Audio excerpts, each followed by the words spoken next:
Hello, everybody. Happy Friday. I hope you had a wonderful week. We're coming up pretty fast on the holidays, so I hope you have some plans. And if you don't have some plans, well, I'll be around. You can always reach out on the Discord, and of course, and we will be keeping up with the streams throughout the holiday season. So I hope you enjoy that as well. If you don't have family members to hang with or friends or whatever, you can hang with me, and there's going to be tons of hours of content. So check out the streams. They're going to be uploaded on YouTube. We got the Christmas Eve and the 27th will be uploaded to YouTube as well. We're going to do a live New Year's Eve stream. It's going to be live via Twitch. I'll be back in town, and we'll be doing it a little bit earlier. Now, of course, I can't account for all the time zones in the world. That's just completely impossible. But we will try to do it a little bit earlier before Christmas Eve hits. Hopefully, a decent amount of us. A decent amount of us. So we'll try to do it on Twitch, and then we'll try to upload it to YouTube. Hopefully before midnight in most, if not some of the world. Disclaimer. It's not going to be there for everybody, but I will do my best. Other than doing it, I guess, the day before Christmas Eve would be a way to do it, but I'm going to be traveling that day, so it's kind of impossible at that point. I could do it via the plane, somehow, via phone. No, it wouldn't work. But thanks, everybody, for joining. I appreciate it. If you want to watch live on Twitch and be in the chat and be interactive and all that stuff, you can do so. Twitch.tv/ToddReacts is the link. And if you head on over to the Discord, you get a nice little link that you can click on, and it'll open up the app. It'll open up a web page if you don't have the app, etc. It's your choice. The app isn't too bad. The Twitch app, it's not bad, but it's not the greatest. I would say the YouTube app is definitely better than Twitch for sure, but they're working on it slowly but surely. But yeah, this year has flown by. It has flown by. What is happening? It is just going crazy. What's going on, everybody? What's up, Atha? What's up? Is this your first time here? It might be. No, it's not. It took me a second to realize it. It's Thursday at 6 a.m. here. Dang. Yeah, there's no way I'm going to be able to accommodate your time zone. I am so sorry. It's not going to happen on New Year's Eve, but it is what it is, I suppose. I'll try to do it for most. It'll be early. It'll be like, honestly, I'm aiming for morning time for me, which is going to be real awkward because I'm going to be having a bit of bubbly, I assume, for the sake of stream. So that's going to be quite an early morning. Oh, gosh. But by the time you see it on YouTube, it'll be totally normal. Like, it won't be, it'll be like 5 o'clock-ish. It's Thursday at 10 a.m. for me. I mean, Friday. Hey, it's Friday. It's Friday.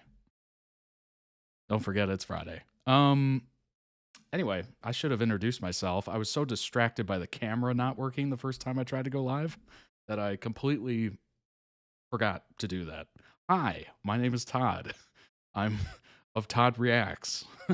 If you're looking to request some videos, you can do so via toddreacts.com. The season and series tiers is how you request. And you connect your Discord to the website, and then that allows you to request via Discord. It's a crazy process. I don't know how it works technically, but I know it works. Pretty amazing. I'm glad it works.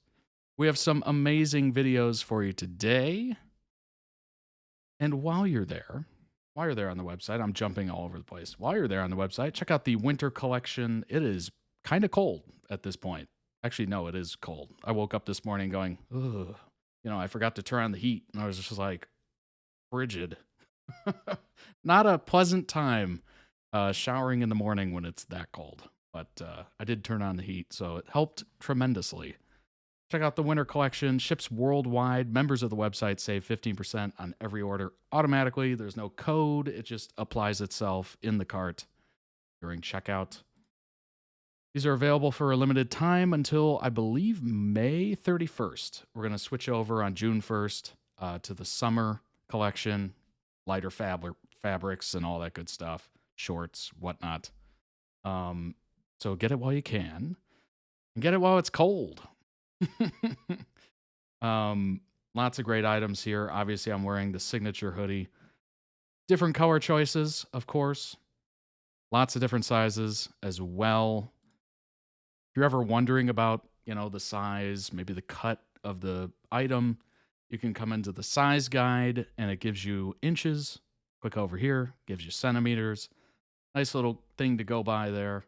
And if you're looking for even more size charts, there's actually another one down here in the description. Size and fit. And that'll actually give you body length, chest width, and this is all in inches. So be on the lookout for that. If you need to do a conversion, you need to do it. To look at this one specifically. And with all orders, I like to point this out because honestly, it's pretty great. I've used it before, which is awesome. Quality is guaranteed on every item from toddreacts.com. Every item. If there's a print error or a visible quality issue, we'll replace it or refund it. All you have to do is come on down to the bottom of the page here, hit contact, and then it's the first email, contact@support.toddreacts.com. You will be responded to by a customer service agent, and they will help you tremendously. They helped me a lot, and it was such an easy process. It was amazing. And it's not just because I'm, a creator or whatever. It's amazing regardless. So quality is guaranteed. Very cool. Check it out, as well as the accessories. I have a bunch of them in front of me. I use them every stream, all the time. What's up, Rocco Kitty? Welcome in, welcome in. Not too hot or cold here in Mexico. Feels like fall season. Nice. That's a good compromise. I like that time of year. Cold, let me tell you about cold. Oh, right. Rocco Kitty is absolutely frozen at this point. Just completely a block of ice. If you've ever seen Star Wars, Han Solo in the thermite or whatever the heck that thing's called, just frozen solid. That is Rocco Kitty at this point. But in front of me, I do have the rocks glass. It is currently filled, carefully, not spilling. It is filled with an energy drink. And the color actually matches the title. It is mango passion fruit, and it's kind of like a reddish pinkish color. So at least it has that. Some of them are a little questionable. The pints glass, as you see right here, that is in front of me as well. Because it's Friday, I do have a little beverage in there that I will be sipping on throughout. And as well, the insulated tumbler, I use that with every stream. That's my water. And phone case, always next to me, of course. Because you never know. I'm slightly concerned my giveaway item got lost in the mail. What? It did? That's not good.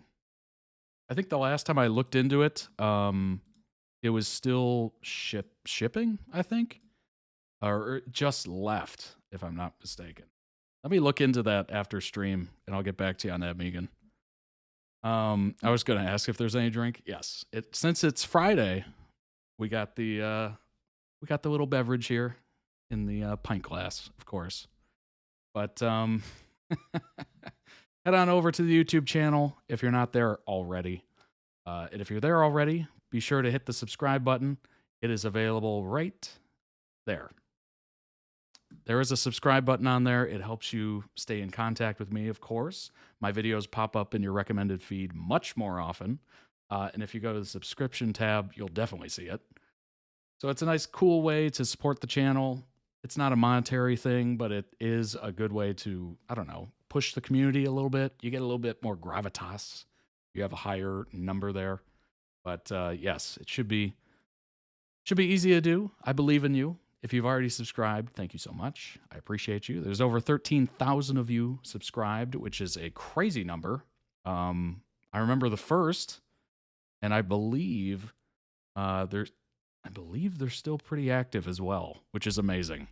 So shout out to all the early subscribers. But if you haven't subscribed yet, please do so. I appreciate you.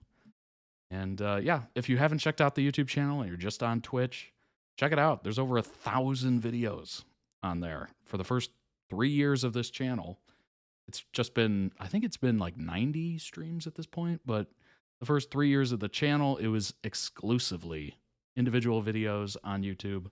So this is just kind of an easier way to do it.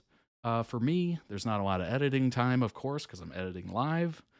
But that does provide a little bit of nervousness.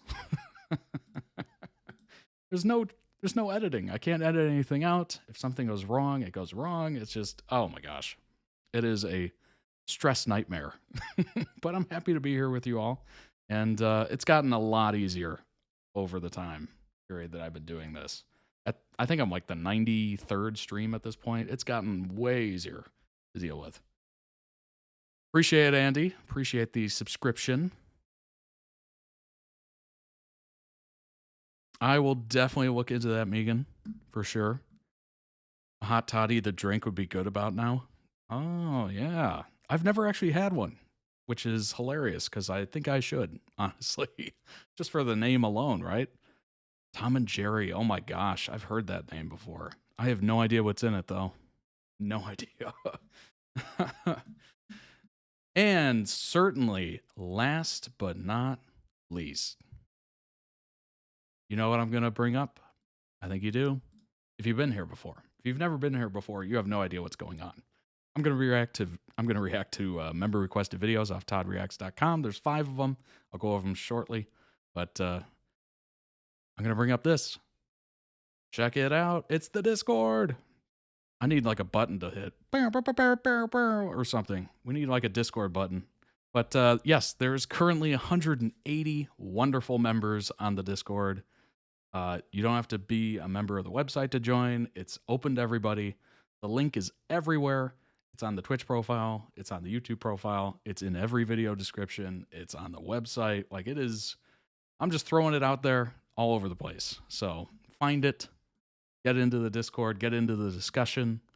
Lots of amazing, amazing discussions on there. As you can see at the top, it does give you a nice little quick and handy link to the Twitch whenever I'm live. It says happening now. It gives you notification if you have those on. It's super awesome. Sometimes it reminds me, oh yeah, you should be on stream. So it's a nice thing to have the notification on if you want to join immediately. But, or if you have to set up and you're like, oh no. But yes, as you can see, we have a ton of wonderful fandoms here available. If you don't see it, you can always request it. You just come up here to the request a channel, and you can do so. Lots of great stuff here. ZeeNunew's always popping off every time. And lots of great stuff here. Young Royals, The Rookie, Arrowverse, Dimension 20, Teen Wolf, Outer Banks, Hannibal, etc., etc., etc. Lots of great community stuff as well. I posted a few food photos today. So if you haven't checked it out, check it out. Had a wonderful work holiday party. It was amazing. It was amazing. I've been in a few that were not amazing. So when you get into one that's finally amazing, you're just like, okay, this is how it's supposed to be. I get it. But it's during work hours, so, you know. Thankfully, there's that. There's that limit. I know there's some horror stories about, you know, some people getting a little too, oh, what should we say? A little too filled with the holiday spirit. Yes. A little bit too much spirit. But thankfully, it was during the lunch hour, so nobody really got crazy or did too much. So, although that would have been funny to watch, honestly. Come join us. We don't bite, at least not. Oh my gosh. Yes, it is a very fun place to be, the Discord. And yes, the holiday party was great. Had a lot of fun.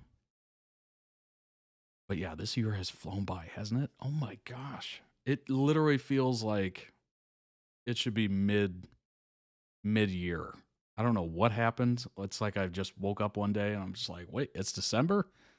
We're almost in 2025? What happened? Like, I swear we went into a time jump after, after 2020. It's just, every year has just felt faster and faster. Of course, that happens when you get older.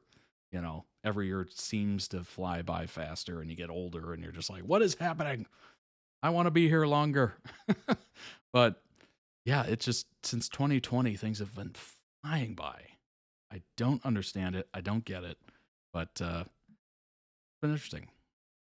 I'm looking forward to the holidays. I hope you are as well. They're right around the corner, literally.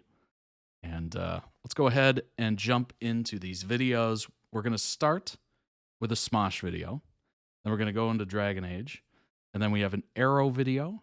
And then we follow that up with Miss Fisher's Murder Mysteries. And then the last video of the week is going to be the next Prince with ZeeNunew, of course.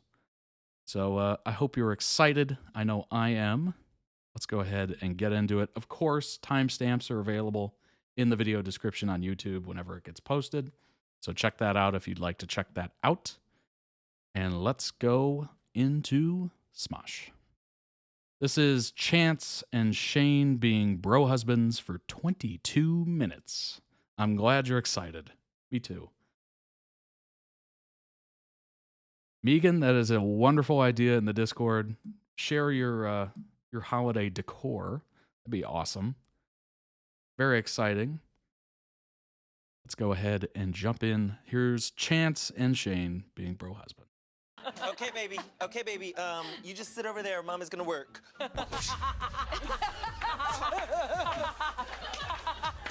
Dippin', dog, get up for dippin', dog, get up for dippin', dog, get up for dippin', dog, dippin', say dippin', dog, get up for dippin', dog,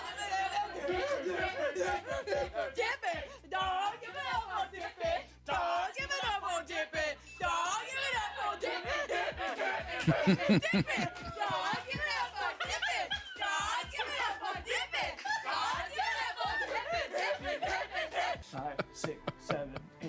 dippin', dog, Oh my gosh. dippin', dog, there we go, dippin', dippin', dippin', dog, here you go, dippin', dog. We get to flip the bottom of our chicken because you lost. Okay, flip the bottom of your Flipping chicken. the bottom of my chicken. Flipping the bottom of my chicken. Flipping the bottom of my chicken. Because you look like shit and you smell like shit, and I knew it. You are So, shit. Brayden and Colton were here for the wrong reasons. I only have one question. Did you guys do this on purpose? Are you working together? Was the watch answers to questions? We have a new collab. Oh, That's right, dude. This Brayden is Colton. disgusting. That's right, dude. guys, no joke. I Hell yeah. got chills when you said you were cold. That was awesome. Wrong reason, some dirty little. And I love this game, and we can play it again. Thanks, guys. Thank you. I literally thought they said Dippin' Dots. Hi. 3, 2, 1, duel. Oh, shit. Where Oh. is it? Get him, get him, get him, get him. Where is it? Get him, Think I can hit him from here? Freaking Think I can take him. No, he's in the wings. He's in the wings. Yes. Oh my god, does he have his burrito? No, no. Oh. Jane, get the burrito. Where's the burrito? Where'd it go? It's there. Hear me out. Hear me Me out. neither. Hear me out. Shane, We did not hear me expect this. Shane, hear me out. Hear me out. You don't want to do this. This is not you. This is not you, Shane. You were raised better than this. You were raised better than this, You're Shane. raised better than this. Where's my burrito? The amount Courtney, of equipment in this Courtney, room. where's my burrito? I have no idea. Burrito. Courtney. Your burrito, I have no idea where it went. How would I know? I'm going to start calling it a Rito. That's great. Looking at these screaming women. Where's your... Look, Shane, dude, Shane.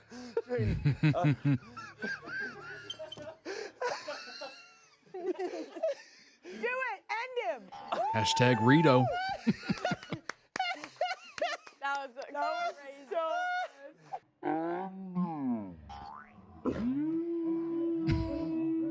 Hey, get back here. Please, whose ass is that? Right, because it's gay. You can't say that. This is a safe one. Tell me it's not. Look at it. Coming back. Oh, You look gay.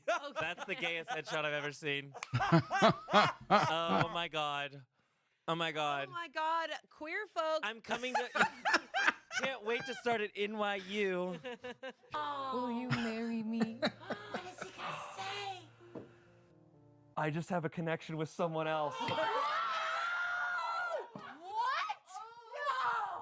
I just love the fact that headshot and in every headshot, it is absolutely like the most ridiculous. I've been feeling a lot of things right now.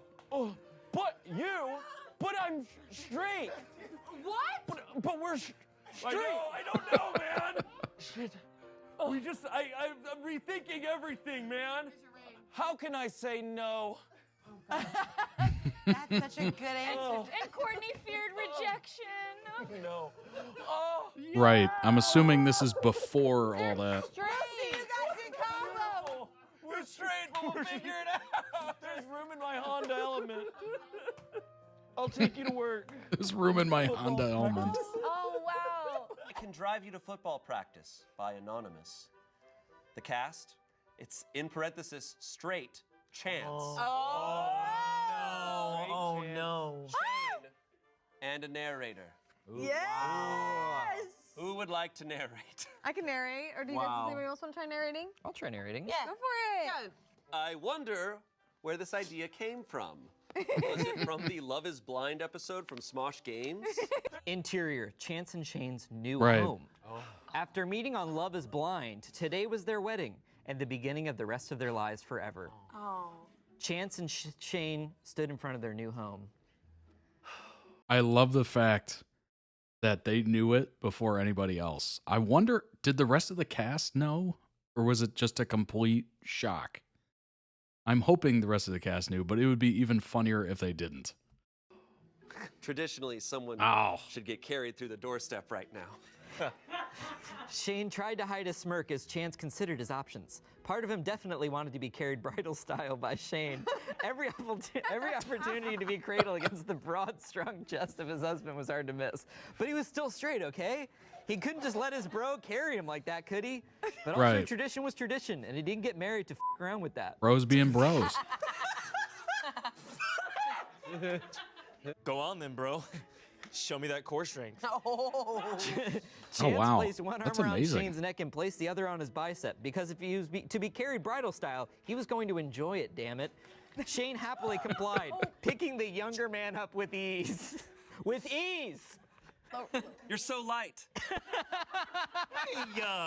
I could carry you like that everywhere. Keep you in my Bridal carry, also known as a fireman carry. arms all the time. Bro. Fine, we can arm wrestle instead. We need to decide who's doing the dishes anyway. Let's ride. Oh gosh. Oh no. He looks like Tiger King. Shane looks like Tiger King.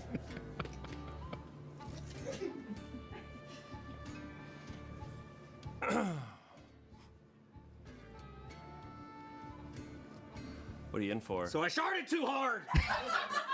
So what?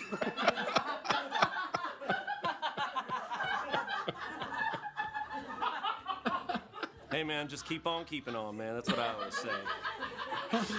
Hey, that's really good advice. Yeah. Wow, that was out of left Man, field. Joe Dirt. Joe Dirt. Burrito war. Oh. Now, why would you do that?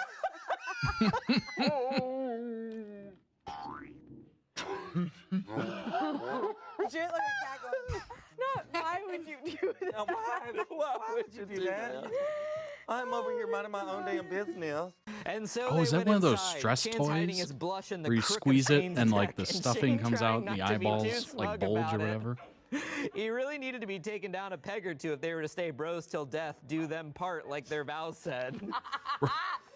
They reached the couch and Shane gently placed him down. Chance pushed down the disappointment. Oh. Chance pushed down the disappointment at the fact his husband didn't go straight for the bedroom instead. Oh my God. He needed to deal with these kinds of feelings soon. Otherwise, he would be forced to reconsider the straight nature of his love for his bro husband. The Cowboys are playing tonight. Gonna grab us some beers so we can watch. Bears. Gonna grab us some bears so we can watch. Do you need anything else from the kitchen, babe? I mean, Bears. bro? And that's what Chance loved about their marriage. Maybe it was their first night at husband and husband, but they wouldn't miss a football match. Unfortunately, it's been almost a full month since the Cowboys have lost last time, and he didn't want to cry in front of his bro, even for such an important reason. Sure, That's how you know this is fiction. bro. Grab me a pizza Shots fired. slice from yesterday, would you? From yesterday. Sure thing, bro. Story time. Make a story one word at a time. That is how all stories are told. Whoa, a chosen gap up. Oh. Don't! Sorry. No! Oh! Oh my God! Guys. Oh! That was insane. Ready? This is the best game ever! And so Chance was alone for a moment as he settled on the couch, putting Love on how the game Angela on TV almost and screwed loosening that his up, too. tie. Oh, It's almost Both of them grabbed were it. still in their suits. They just got married after all. Even if it was a very informal ceremony with Amanda's snarky remarks at her toilet wife in the background, and Arasha too busy looking at Courtney's tits to pay attention. Fun party. He was surprised no one ended up with Angela puking on their shoes or anything. On nights like these, Chance felt pretty good being straight. What? Here you go, dude. Shane said, holding him a bottle and a plate with not one, but 2 slices of pizza, both steaming. Bro, did you reheat them for me? Of course I did. You're my bro. I will always reheat pizza for you. Shane looked into his eyes See, that's with a nice fondness thing to that do. only a couple of newlywed dudes could share. Bro. So they got comfortable on the couch, clinking their bottles together and tuning into the game. Chance could get used to it, his bro stealing a bite of his pizza or commenting on the players every now and then. Oh, nice. Micah Parsons. Both of them yelling either in excitement or annoyance at some of the players failing. Offsides!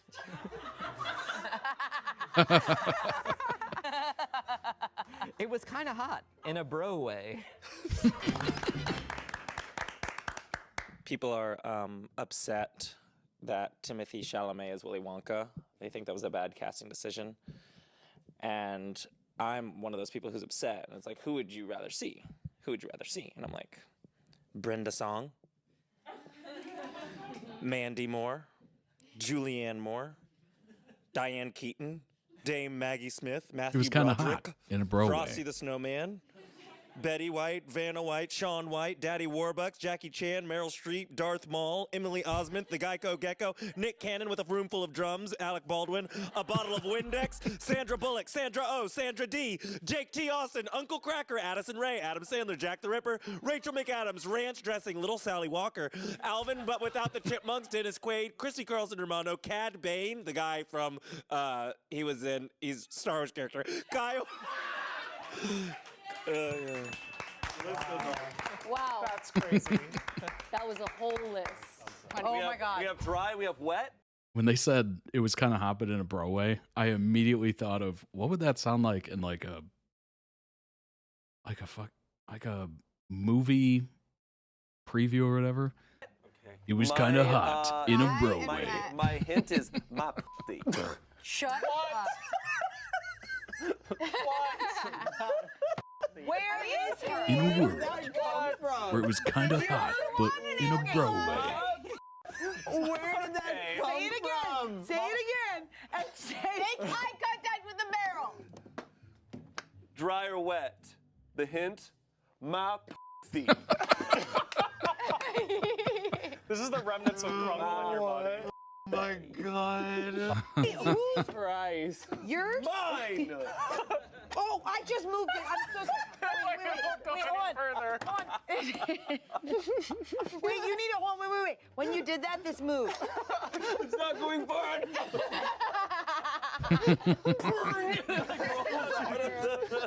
Wait, you need to. I can't look at you. But really quickly, hold on. You have to fix this because during that joke, the white. Sorry. Oh, okay. Just make sure it's on the spot. Okay. During that joke. Just want to make sure it's good. Yeah. Cheat, did you? Okay. No. Okay. Who's when? Mine. Who's Right now? Mine all the time. who's when? Mine. Right now. Okay. Do you think Shane's is wet right now?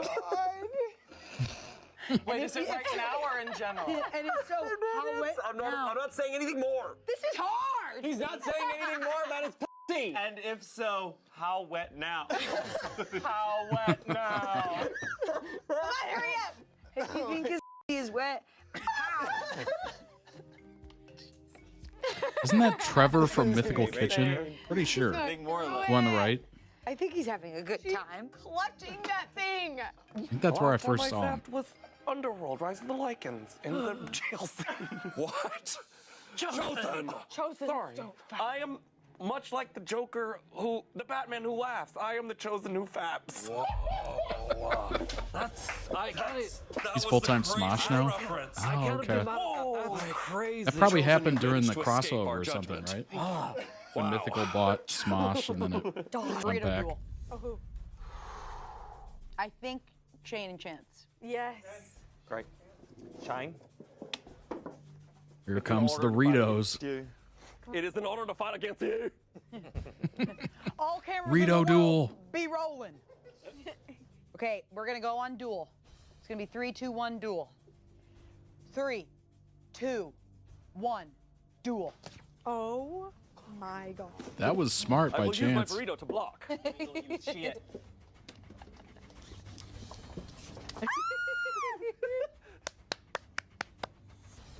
Get him, get him, get him, get him, get him, get him. Where am I? Where am I? This Where is am so I? f***ed up. Would you risk it? That Would is you f***ed up. the big- Courtney, get down. No, Yeah.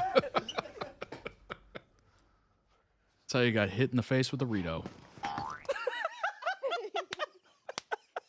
his ass! Oh, I didn't play sports growing up. The throw. It's the. He did not have to throw that very hard. Bro, how about arm wrestling?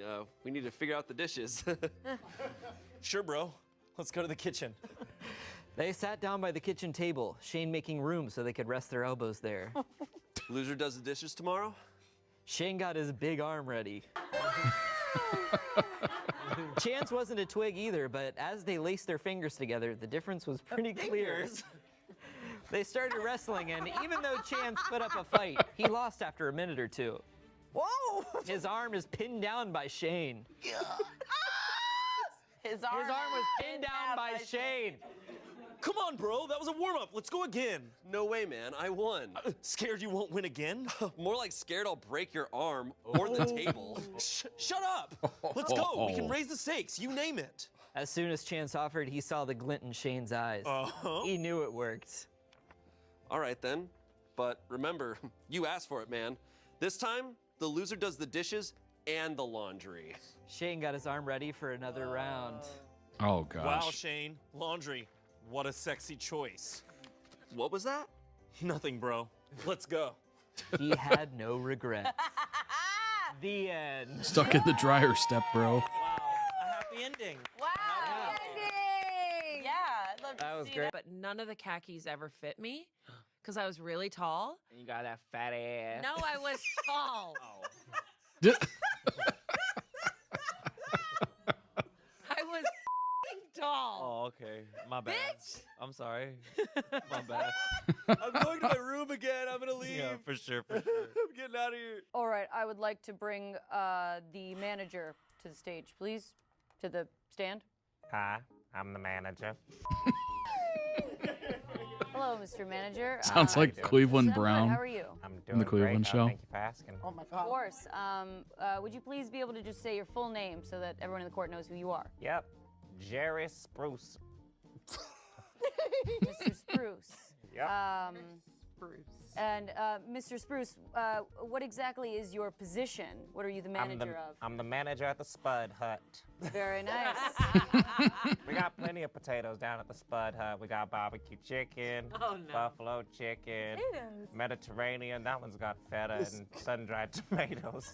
Yes, yes. Cobb potato, Cobb Spud. It's got blue cheese and bacon Right. and ranch. We got a course. Sicilian one. That one's got pepperoni. Mr. Spruce, I don't mean to cut you Even off. got a fettuccine Alfredo split. But you know, we have catered from you before already, so we already Got the are aware of noodles that. and the chicken and the sauce. Okay, Cheese all right. sprinkled on top. Actually, I'm good with the witness. Thank you. People don't really like the Okay. people don't really like the vegan ones though, because they don't really. You will be removed from the courtroom if you do not stop talking about your Don't personal sit- flavors. They don't sit right. Well, I it's will the vegan remove you toppings from that they this don't court. like. I did better than this Can't go guy, wrong with the man. What all-American hell? spud. have a It's got chili. We It's have got bailiff. scallions. It's We got must remove this witness from the chicken. courtroom. Inspector Hunter, we need a bailiff to remove this witness from the courtroom. Honestly, the Spud Hunt was the best thing that ever happened to me and my wife. We need to, please, bailiff, please remove this man from In the that Spud courtroom. Hunt, and I'll tell you, we eat so many spuds. It's because of the potatoes. We cook them at 450 degrees. You can still hear him. Please, Your Honor, I want to talk to him about this Spud Hut. Please, Your Honor, please. That's not the order. That is not the Comment issue down at below hand. your favorite order from the Spud Hut. What's your order from the Spud Hut? Okay, I'm excited for this one. Are you paying attention? Yeah. That was amazing. That was One of my truly favorites. great. Oh. It's 'cause the potatoes. We got all different kinds of potatoes. Yeah, you know, all those things, and I swear to God, I know what this is. We can bring out the animal. No, we're not gonna bring out the animal. We're not gonna freaking do this. I made it clear that I'm scared of chimpanzees, and you guys have a freaking chimpanzee back there. You guys are gonna freaking do this. Shane. No, no. I said no. I don't want to be around with a chimpanzee. I'm gonna die. It's gonna be out. No. It's gonna be just like that. Anyways, the lesson that I'm telling you guys here is that I'm not stupid, is the lesson. You see, months ago, I started It's talking present, about my yeah. fear of chimpanzees. But I'm not afraid of chimpanzees. In fact, Damon on does this this so channel well for 8 too. years, But this is I've unbelievably learned not to unhinged. talk about my deepest fears. The last time I did, I said I'm scared of dolls, and you guys locked me in a room with them for 10 minutes. This channel has conditioned me. I fear nothing. I don't fear Marcus in a monkey suit. I'm not stupid. You can't have apes on set in Southern California. I picked my fear correctly. We don't have the budget for an ape. Are you kidding me? Are you about to? Shane. Listen, Shane. No. You can do this, Chance. Oh, this is that party animals game or something? Wait. I gotta be honest, what's a more terrifying situation? Sitting there in freezing cold water and there's a crocodile I with a never played shovel this. waiting for you. Hey, bitch. Or We don't have a budget for an ape. well, you said what? Dude, you're sinking. Oh, You're sinking. Swim, bitch. Swim, you unicorn bitch. the hooves aren't gonna do it. Shane, move. Skull, brother, help me. Brother, help. That was so cold. Wow. You were like, I'm gonna marry myself. For my birthday party in May, Gemini, I was like, I'm gonna marry I'm gonna marry myself, and I'm gonna make all my friends come to my Oh, wedding. Smosh Mouth. What a great We had name. rehearsal dinner the night before. Oh, I love that. that's I looked actually amazing. Snatched in my dress. Yeah, I saw a picture. That's really awesome. Shane, did I look good in my dress? Oh. Yeah, you look snatched. You didn't say anything. Sorry. Yeah, you look. You look snatched. Link down below in the YouTube description for the original video. Go throw it some love, as I'm about to do. That has just over 139,000 views. Excellent video. Very funny. The bro husband sketch, amazing. Amazing. That was incredibly well done. Oh my gosh. Let's go ahead and bring up some information on Shane and Chance and a little discussion on Reddit. You know, Reddit's an interesting place. It's full of many interesting opinions. We're going to weed our way in there and weed through some of them. But Samuel Chance, so Chance is the middle name,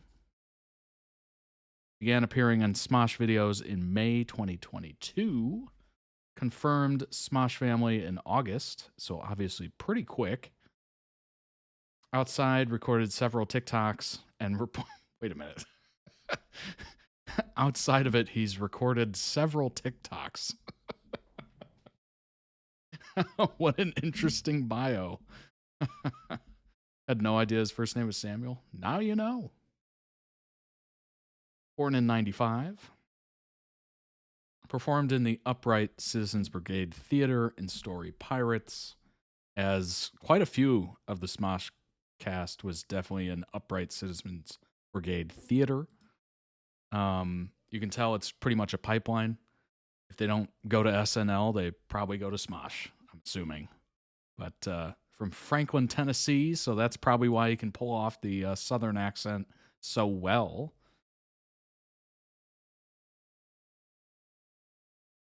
Scooby-Doo Reunion was the first episode, it appears. No, that's October 2022. Where's the... Let's see. I don't know if we're going to get... I think this is just hosting. Yeah. All right. It is what it is. Was connected to various Smosh members before officially joining the channel through the sketch team Moon Goon. He has known Angela, Josh, an editor, and Patrick, who's a writer and former director of programming, the Smosh main channel, since at least 2019. That is a good way to get in there. If you are friends with them or know somebody in the group or an editor or whatever, having an in like that is huge. You know, they always say networking, networking, networking. It's about who you know, not what you know. That's an unfortunate reality of working life. And especially when you just start out, maybe you're just from like high school, or I don't know all the names of all the different schools all over the world, but high school here in the US or university, there's that one moment, if you're not going to grad school or whatever, getting a master's degree, there's that one moment where you're applying for jobs and you're just like, I don't know anybody. Like, how am I going to get seen? And there's so many, like, how to write your resume so it stands out, and don't include a picture. And then some are like, include a picture. And some are like, don't include that summer job that you had in high school when you were younger. And then some are like, well, you want to make sure it's at least a page. But don't go over a page. If you go over to 2 pages, it looks pretentious. You know, there's so many like ridiculous rules thrown on that. And it's like, how is your spacing? Do you have the right bullet points? Are they holes, or are they filled in, or are they, you know, are they black? Are they red? Do they stand out? How are your tabs looking? How are your headers? How did you lay it out? Do you have an objective? Do you have a, you know, CVs and resumes, whatever? Same diff, honestly. It's very ridiculous, the whole thing. But you do have that one moment where you're just like, I wish I knew somebody at one of these places. Maybe you do, which can definitely help. But if you don't know anybody, you're literally just swimming upstream. You're just like, I hope they see it. And if they see it, I hope they like it. I hope I have the right font. I hope that I have the right colors. It's just ridiculous. Chance has been shown to have a very high tolerance for spicy food. That's definitely a good thing, depending on, the shows and whatnot. Chance mentioned to have gotten into a minor motorcycle accident in Texas. Yikes. Motorcycles are tricky. They look super fun. I've never actually driven one, or ridden one, I guess. But definitely tricky, for sure. I don't know if I would ever get a license or whatever, but it is what it is. If you have one, kudos. That's awesome. But be careful out there, because some people, aren't looking out for you and all that stuff. Chance used to sleep with a katana and a bow staff and would practice seeing how fast he could equip them. What? That is an interesting one. Sleeping with a katana. Since Chance was little, he would have a set of phrases that he would frequently use. Catchphrases used during his time on Smosh include, "That's good, don't do that." And I've always said that. Ew, no, leave it, that's funny. Chance has a scar on his stomach from being thrown onto stone steps by his older cousin. I'm assuming a lot of these get revealed in videos or in the podcast or whatever. Chance's father is a firefighter. He shares this fact with Courtney. Angela describes Chance's confidence as something not fueled by ego, but by a genuine desire for and comfort with connection. Irrational fear of horses, frogs, and toads. Frogs and toads I get. Horses, maybe not so much. That's kind of an interesting one. Believes that he cannot be hit by a car. Well, I think a lot of us kind of feel like that sometimes when we're walking around, but lots of people do. Lots of people do. Oh my gosh. Took a semester of circus classes in college. He learned how to juggle, walk on his hands, pogo stick, and ride a unicycle. That is a fantastic. Whenever you go somewhere new or you get a new job or whatever, they always ask you for an interesting fact about yourself or whatever. That's a good one. That's a good one to have. Very often I'm left, sitting there trying to come up with something. What is there interesting? I don't know. And I can't think of anything for the life of me. But if I did circus college or clown college or whatever, that would be an easy one. Good grief. Shane, most known for his work in Smosh, of course. Cast member since 2015. That is a distance. That is a amount of time, certainly. Was on the show, Disney Channel show, So Random. I've never heard of that. That was way past my time. Matt Bradley in seasons 4 through 10 of the Goldbergs. That's huge. That is huge. Being in 6 seasons of network television, that is massive. Went to Arizona State University. Okay. He's from Florida. Nice. His dad was a fighter pilot. That is cool. That is very cool.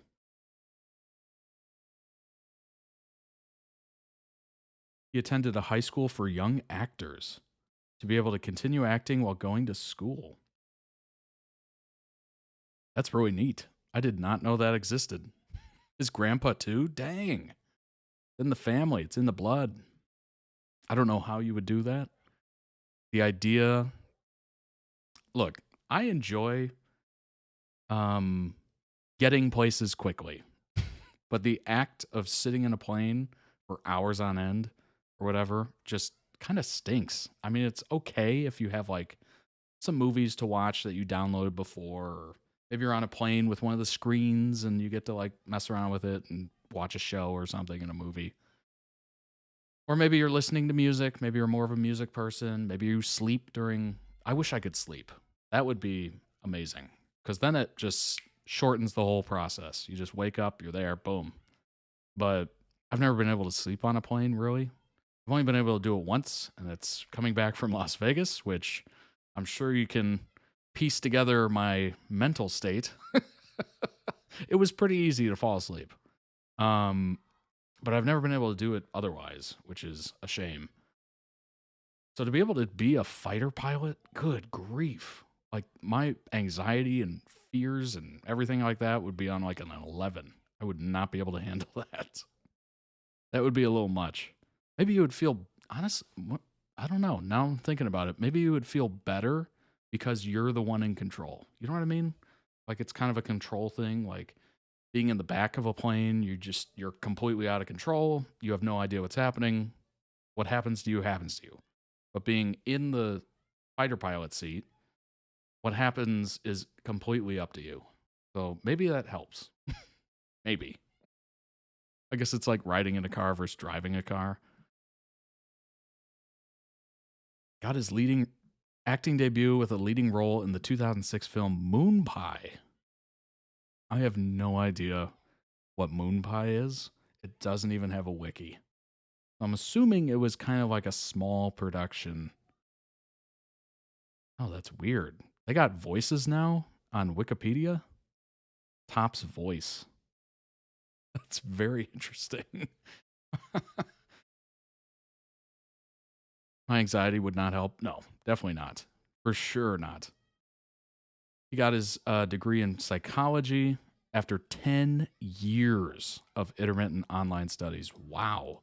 Well, I mean, number one, he had a lot of things going for him. It looks like he was pretty active in the film world. And pretty active in the film world. And, you know, you're auditioning and all that stuff. So I'm assuming he was working as well, which that would just be a lot. That would just be a lot to be able to do that plus school. Chance, Angela, and Arasha are the best additions to Smosh since the original Pit cast, in my opinion. I've made a post here about how I don't really vibe with Chance's humor when they first started, but since then, he's gotten way more comfortable. I feel like these three are the best new additions we've had in a long time. Angela's Doodlebob level chaos is impeccable. Arasha's lying gimmick and her absolute masterclass of manipulation and wit. Chance is simultaneously acting as a wrangler and an instigator never gets old. Someone said it's cool how fast they all found their niches. My only complaint is I wish they could lean into their improv talents on things that aren't TNTL. Let Chance and Angela sing, let them all act. They have so much sketch potential. Yeah. I mean, number one, they're in a theater group. Number two, they have a acting experience and everything. So it kind of makes sense that sketches would be like a good thing for them. My biggest gripe as well, let them read more diaries on Smosh Pit, maybe sent by fans or something. It's so hilarious seeing them try to act out the seriousness a teen feels while knowing how absurd a teenager's mind can be at times. Let them dance or sing or dress up or do a reunion video of X series. I love seeing absurd while they all try to not break while in character. Personally, would love more sketch humor with different members. Yeah, I think that would be smart. I think that would be a smart move. Smosh throws a surprise graduation for him. It's adorable. Oh my gosh. I agree, and Amanda are great. Shane and Courtney are almost OG. Yeah, definitely. 2015 seems... Of course, they started Smosh, what, 2006? 7-ish? Somewhere around there? So yeah, they're not far off, but they're also like... The fact that they're still around and doing very well, and it seems like they're almost like the main people that you look for in like the expanded cast, I guess we'll call them. Amanda and Angela are our favorite duo ever. I would love seeing them in sketches. Amanda's first episode feels so I'm here as a favor, but now it feels like she's everyone's longtime friend. When they feel comfortable, they really make an episode. I think we're in a new golden age. Same, I didn't get along with Chance at first. I didn't get along with Chance at first. Make it seem like they were there as well. I didn't get along with him at all. But after a while of back and forth and deep conversation, Shane, Cord, Olivia, Noah, and Keith were the first additional cast to Ian and Anthony. Oh, okay. Yeah, so they're basically OGs. They're the first additional cast, which at this point pretty much makes you OG. Because if you think about it, Ian and Anthony left. So that made them more the OG. Now they're back, of course, but I think it made them OG. Chance is my favorite cast member in Sword AF, hands down. I was so hesitant at first without them in costumes, like the BAF Legacy, but his coda sold me. He did so well.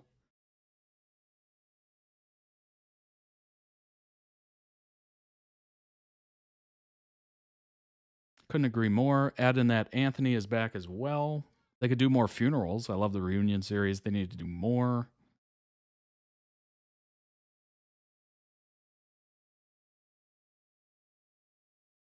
Yeah. To be honest, I was just thinking about my favorite cast today. Let me know down below in the comments in the YouTube on YouTube comments. What was your favorite cast of Smosh? That'd be kind of interesting to see everybody's opinion and where it kind of differs. Just Anthony left. Ian stayed, but yes. Oh, okay. So I guess Ian held it down. Ian held it down. Good for him. Although Anthony's done a lot of amazing things as well. I've definitely seen his channel, his show that he does when he interviews people. I think it's pretty entertaining. But yeah, let's go ahead and jump into the next video. It is the Kunari, I think is how it's pronounced. Don't come for me. It is called I Have Chosen, and it is from Dragon Age Inquisition. So this is from the game from 2014. Obviously, the new Dragon Age came out not too long ago. A couple months, maybe a month ago-ish, 2 months ago. But yeah, it's been pretty recently, after 10 years, which is wild. Just like to point out there that got a new Dragon Age before GTA 6. Just thought I'd throw it out there. You know. Why not, right? Let's rub a little salt into the wound of Rockstar games. Here we go. That's a very cool character model, by the way. Just right off the rip here, this thumbnail. That is a very cool looking character. Why do you bother me, human? I hire no blades and need no goods. Shanae Dawn, Hawk. I expected you. Ari Shokost, Maraz Shokra, Anan Isamkun. The word Kunari, is that the race or the religion? Both. Kind of. I think you have to be raised under the Kyun for it ever to make sense. Under the Kyun, we use titles, not names. You are Cerebus? Cerebus is his role and his name, as you understand it. It is the accusation and acknowledgement of being a mage. Karistan are soldiers. The Kyun made it so. They can never vary from that assigned In a path, world never be other than they are meant to be. Coming this summer. But they are free to choose within that role, to accept and succeed, or deny that's a and cool die. mask. He's free to choose to obey. That isn't contradictory to you. He chooses to be, as do we all. Long before any of your meaningless freedoms are presented, Arishak, Arigena, Arikyun, pillars of the Kunari, of the nation that must be. Have I done something to offend you? You joined the Kyun after they rescued me from slavery. And put you into something worse. A slave may always struggle for freedom. You among the Kyun have been taught not to think. I know the will of our Varad. I must return as demanded. It is the wisdom of the Kyun. So after all this, now you want to die? I do not want to die. I want to live by the Kyun. Which means dying. Yes. Is that hard to grasp? A little bit, I am yeah. Kunari. I have Just a given tiny my bit. word to aid you. We are not people of idle promises. Kunari do not abandon a debt. It is a matter only the Kunari understand. We remain until we fulfill the demand of the Kyun, or until the demand changes. The rule of the Kyun is not military. It is discipline and order. How is that different? To your limited understanding, it is not. Since we arrived... Damn. Okay. That attitude. Good I grief. have seen nothing but greed and weakness. Dwarves, humans, elves, just festering. No order, no goal. Glory is clear and defined. Could not this entire city benefit from that certainty? How else will you know when you have made a real difference? My people don't pick leaders from the strongest, the smartest, or even the most talented. We pick the ones willing to make the hard decisions and live with the consequences. Fixing your mess is not the demand of the Kyun. You should all be grateful. Your society is the disease. They have chosen. It is bred in the bone. For many, it's just a kind of form of slavery. I like the simplicity. I like knowing my place and knowing that it's the right place. I fought your kind years ago, Kunari. You don't belong here. As a respected enemy, I offer you this. Leave this city. No further, human. Tal-Vishoth control these passages. Others of your kind live outside the Kyun. You could join them. They are not my kind. All right, Andy. I am Kunari. Good luck. They are not. They have Tacos chosen to sound be free. amazing. Free? They have refused what they are. I can't choose to not be. Tell me about the Tal-Vishoth. The Kunari who break away from the Kyun are Tal-Vasha, deserters. How many Kunari have you lost to the Tal-Vishoth? None. That seems unlikely. We lose nothing when weakness abandons the Kyun. It is the Tal... Oh my gosh. This guy is roasting like crazy. Tal-Vishoth who have lost themselves. But he's so monotone. When it's Kunari just can't handle the fighting in flat. Sahara or lose faith in the Kyun, they go rogue. They flee into the wilderness and turn into bandits, attacking everyone. They're vicious, savage. You look at them and you can see why my people needed the Kyun to stay civilized. Isn't that what you did then? Hey, when I burned out, I didn't go rogue. I reported in and went where the Ben Hasrath sent me. I'm doing my job, serving the Kyun out here. I'm not some bandit. I am nothing like them. You have turned your back on your kin. Yes, for a second time. I did not like my role, so I left the Kyun. I met an honorable one. Doubtful. Wants a little freedom. He said he was a mercenary, not a murderer. Then I know he made no claim to honor. When they sell themselves, little remains. They don't want to raise their swords for coin, so they murder and steal. They cling to the honor they held under the Kyun. My sword means nothing. I will sell it and myself as mercenary. Kunare would say I am worse. He is not even dead to the Kyun. He is a living insult. Sending two guys with blades against me? That's not a hit.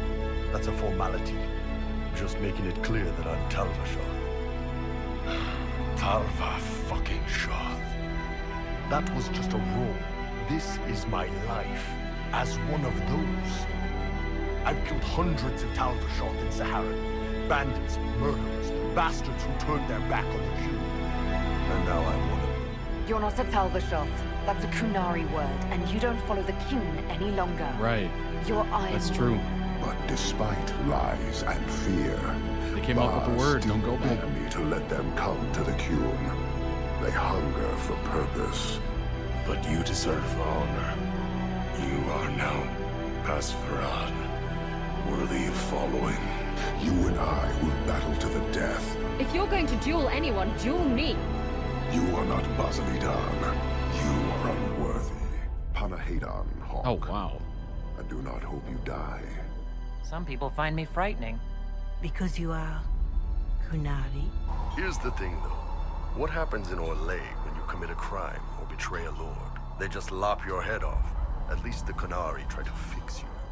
Losing to you does not make him wrong. He spoke the Qun.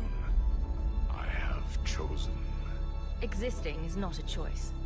It is the only choice. We accept those who submit to the Qun. The weak naturally seek the strong. They have chosen. The Vidithari will submit to the Qun and find a path your way has denied them. We protect those of the Qun. We do not abandon our own. One day, we shall return. Got him. Good grief. It's like a military, but to the nth degree. Like, deserters will be hunted down or gotten rid of, labeled something. Just blind allegiance. That's what they want. They want blind allegiance. They don't want you to question anything. They assign you a role, and that's what you are. That's what you ever will be. That is interesting. Obviously, to most of us, that sounds terrible. Like, I don't want to be put in a box and then just, this is my box. This is how it is, you know. We do like a little bit of freedom, a little bit of choice, a little self-determination, if you will. But yeah, that was very interesting. Very interesting character. As I said, the character model is pretty incredible. I love the helmets as well. Just really entertaining and interesting. Let's see if I can find it.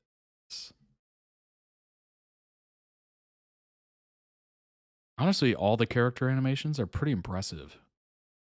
There's not a lot of repeats. Like, look at that. Isn't that awesome? Dang. That is really cool. The voice, obviously very deep and powerful sounding, but also monotone. So as he's ripping them up into shreds by insulting people, he's just monotone. So it sounds like he doesn't care. It's very interesting. A link down below in the YouTube description for the original video. We'll throw out some love like I just did. Very good video. I do like the Dragon Age videos, the edits, because honestly, it's just a lot of dialogue, which gives you an idea of how's a character, how do people interact with that character. It's very interesting. Obviously, there's a lot of dialogue. I thought Red Dead Redemption 2 had a lot of dialogue just because they had, 60,000 pages worth of dialogue in that game. But I'm assuming you encounter a lot more conversation trees, etc., in Dragon Age than you do in Red Dead Redemption 2. But yeah, that's very interesting. Very, very interesting. Very story-driven. As I said before, I didn't typically play those games growing up. I was very much focused on sports games or action games, like Halo. There's story to it, but it's not over the top. Like it's very short. It's very short. They want to get you in the action as quickly as humanly possible. Maybe my attention span's gotten better, which is surprising because most people's have gotten worse. Or maybe I just, I'm a little older now. I appreciate a good story. And everything doesn't have to be run and gun all the time, which pretty much sums up Call of Duty. Even the main game is like, all right, let's get through this cutscene. Come on. Nobody cares. Let's just get into it. But let's bring up some information on the Qunari. Literally, people of the Qun. Okay. Is the umbrella term most commonly used to describe the metallic, skinned, usually horned race of large humanoids and their society that governs the islands of Parvalan and Saharan. I have no idea if that's right. As well as the settlement of, not even going to try it, members of any race who adhere to the teachings of the Qun can become Qunari. Okay, so it's very much religion kind of thing. But those other than the original giant race, that is humans, elves, dwarves, are called Viditari within the Kun. So you'll always be on the outside, basically. That's what I'm getting from that. If you're not of the race that the Kunari are, they got a name for it, which is interesting. Like, yeah, you can be a part of us, but you'll never be us, is basically what that's saying.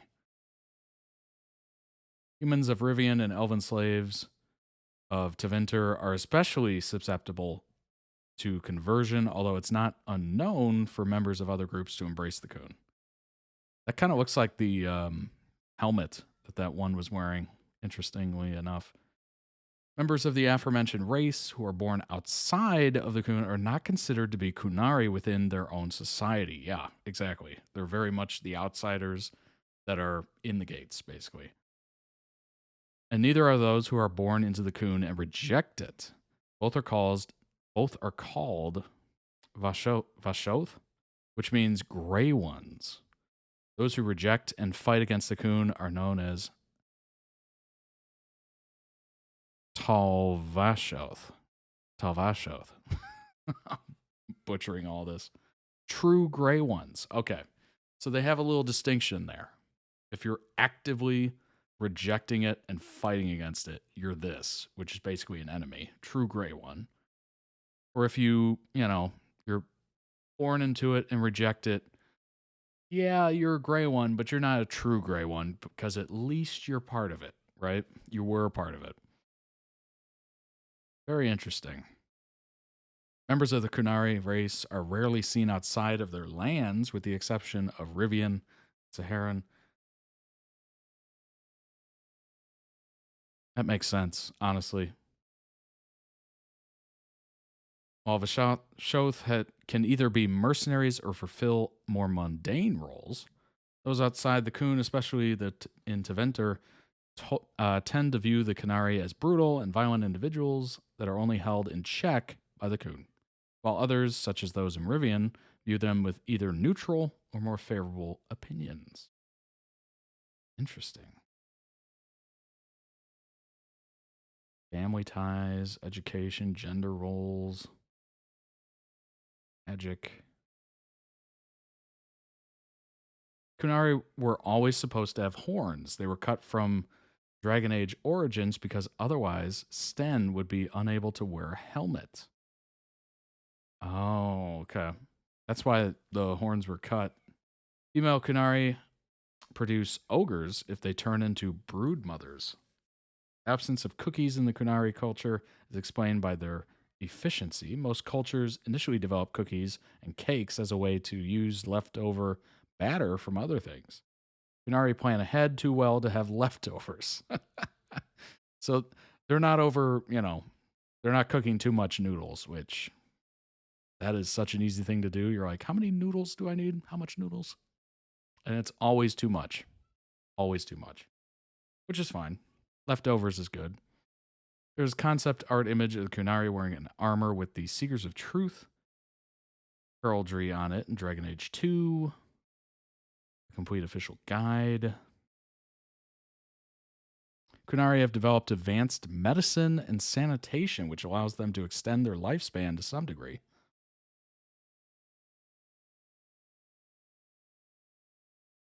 Interesting. Yeah, the character models are just wonderful. Kun is a code of honor, if we didn't catch that enough in the video, based on the writings of the Ashkari, which encompasses everything from a philosophy, set of laws, a legislative guide, and a social architecture. Jeez. I don't know why I almost said orchestra. To govern the Kunari, people of the Kun, civilization. The Kun defines the role of everyone and everything in the society. Boy, that's something. I mean, it literally rules your life in all aspects. Good grief. And whether it is spiritual or mundane. For example, some Kunari are raised as soldiers from a very young age. They're expected to be strong, disciplined, stoic, adhering without fail to the tenets of honor and duty as defined in the Kun. The Kun covers a broad and complex range of topics. Summarizing or explaining it to those not raised within it is difficult for those not trained to do it. Most inquiries from outsiders will be met with refusal, not out of ill will, but because most Qunari know only those parts of the Qun that affect their specific duties. Only the priesthood is equipped to convey it, and even they have to study it rigorously. Wow. Yeah, it seems very in-depth. Very, very in-depth. All right. These are some excerpts from the Qun. As a fish stranded by the tide knows the air, or a drowning man knows the sea, so does a mage know magic. So basically, you are literally supposed to know everything. Doubt is the path one walks to reach faith. To leave the path is to embrace blindness and abandon hope. Oh. To call a thing by its name is to know its reason in the world. To call a thing falsely is to put out one's own eyes. Interesting. Okay.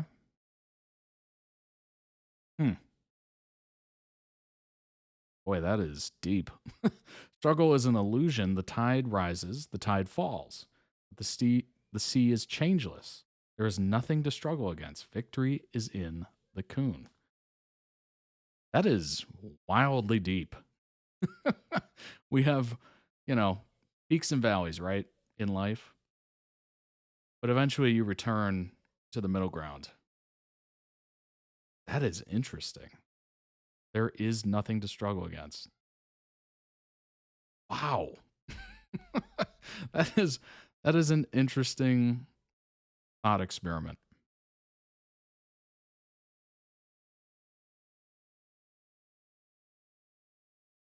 There is so much that goes into this. It's unbelievable.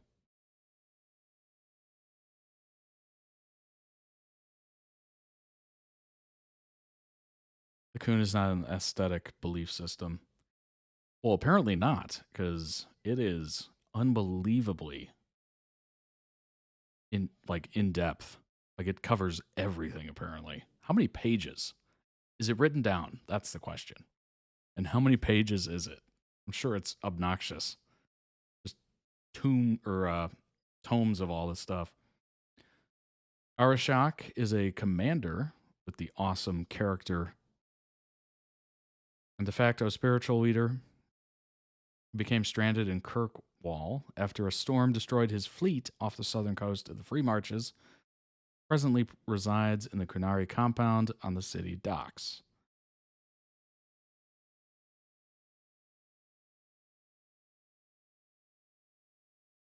Leader and highest ranking general of the Antam, a military branch of Qunari civilization, also serves on the triumvirate and represents the body of Qunari society.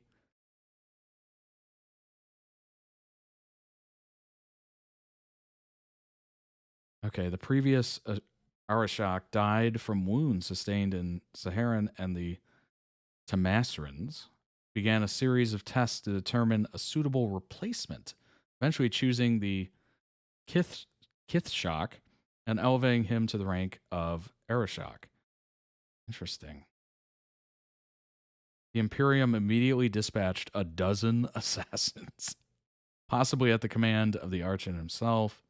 Only 2 made it past into the city. Then Arishok killed them both himself. Well, there you go. I guess they weren't great assassins.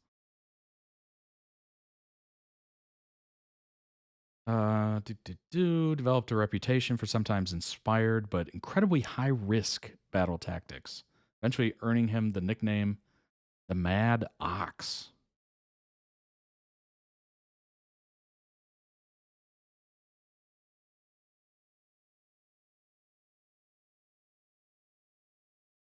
Being honest and agreeable with the Arishok earns his respect. I mean, that kind of makes sense, right? If they honor like to a crazy degree, they're going to want you to be honest, right?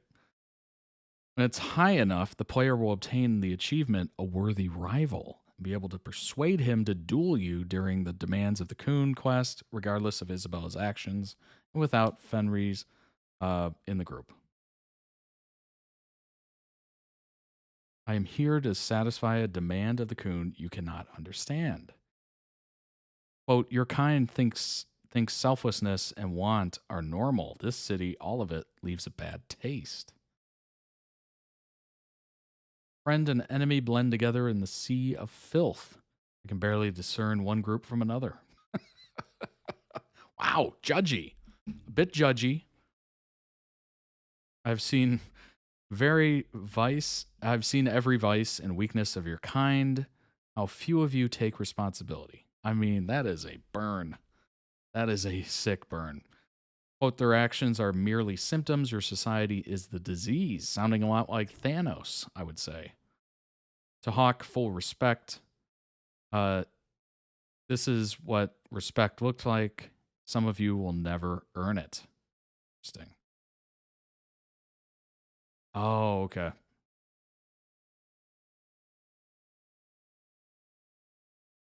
Obviously giving a compliment to Hawk and then insulting the nobles. Yeah, what an incredible character model. Just really cool looking. Iron Bowl. Known among his people is the one-eyed Kunari leader of the Bull's Chargers and a member of the Ben Asrith. Potential companion and a romance option for either a male or female Inquisitor. Well, there you go. Ladies, gentlemen, what do you think? Smash or pass? Smash or pass? Let me know down below in the comments. I'm dead. That was hilarious. I made myself laugh on that one. Oh my god. Weapon and shield, two-handed weapon, battle master. That's not surprising. Bull's Edge. Reinforced armor. That's not surprising either. Quote, you don't need blood magic or demons to change someone's minds. We're a lot more fragile than we like to believe. Quote, how many personal freedoms do you figure that Baker in Val Royeaux has? Life isn't about freedom. I don't know about that. Maybe it's bred into me that I'm just like, freedom. But whenever you need an ass kicked, the Iron Bull is with you. All right, that's a good friend to have right there. That is a good friend to have. Or romantic interest, I suppose. I know every soldier under my command, you don't have that option, but a few faces might help. That seems like a bold claim. You know everyone? Really? Even like the people that just joined? People don't always tell the truth. When you're polite, you got to poke them a bit. I mean, that's true. That's definitely true. And you have no idea if they're telling you the truth. That's the crazy part. You just kind of go on it. Don't get me wrong. I'm sure you're careful and all, but I like...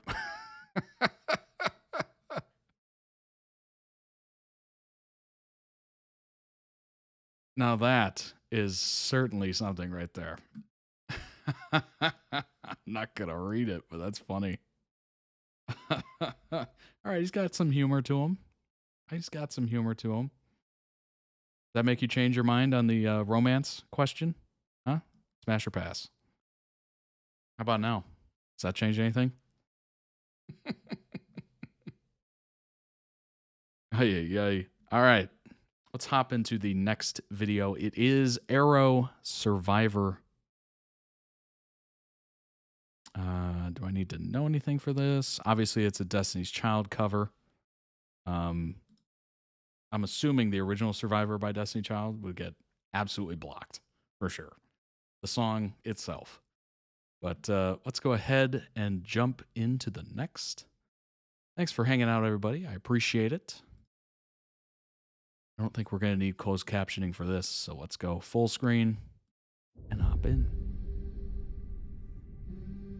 Queen's Gambit. Is your name Oliver Queen? Yes. No, mine's not. Were you marooned on an island called Lian Yu for 5 years? Yes.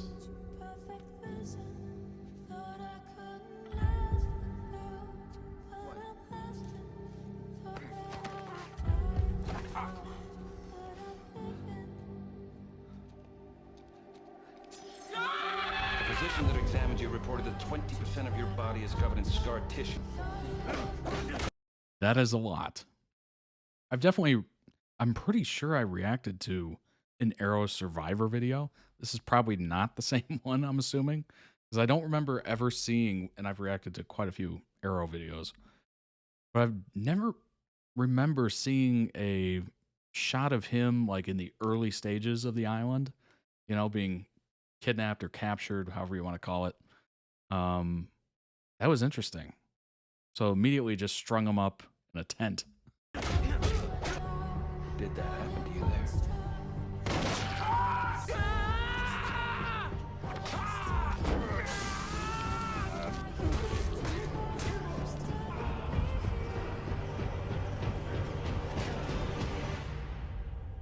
Yes. I'm a survivor.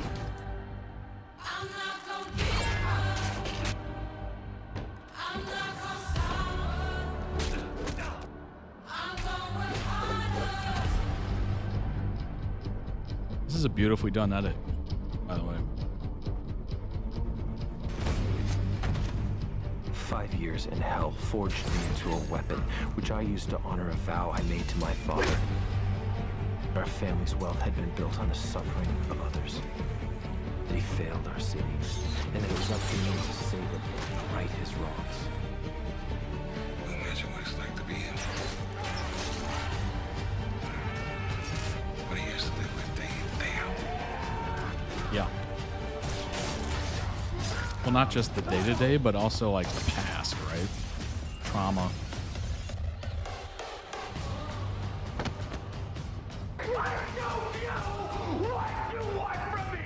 Get up and fight back. My name is Oliver Queen.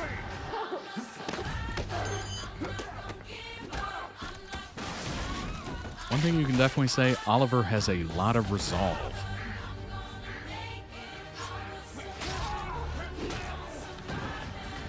Quick thinking as well.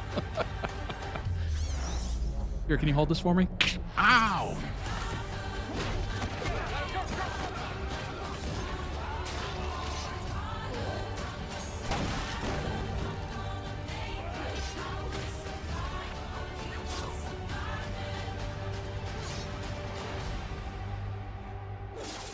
Oh.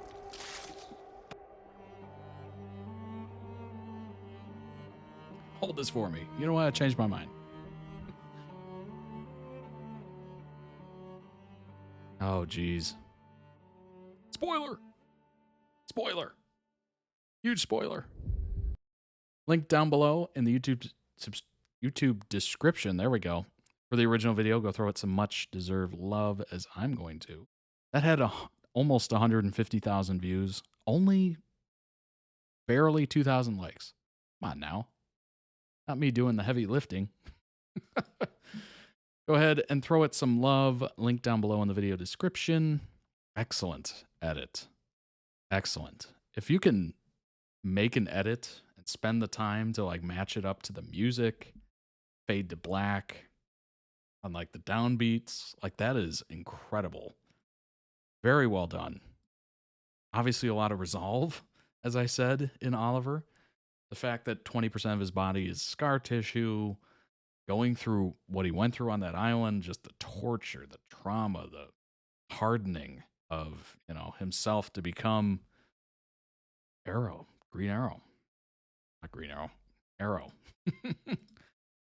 That's a lot. That is a lot. I can't even imagine all of it, thinking about all of it that he went through and whatnot. Sounds terrible. I would never sign up for that. But he did it. He did it and he made it through, which is amazing.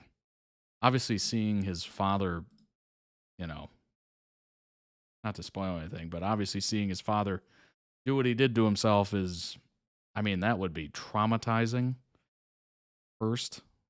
But to later go through all that, I cannot imagine how that would be.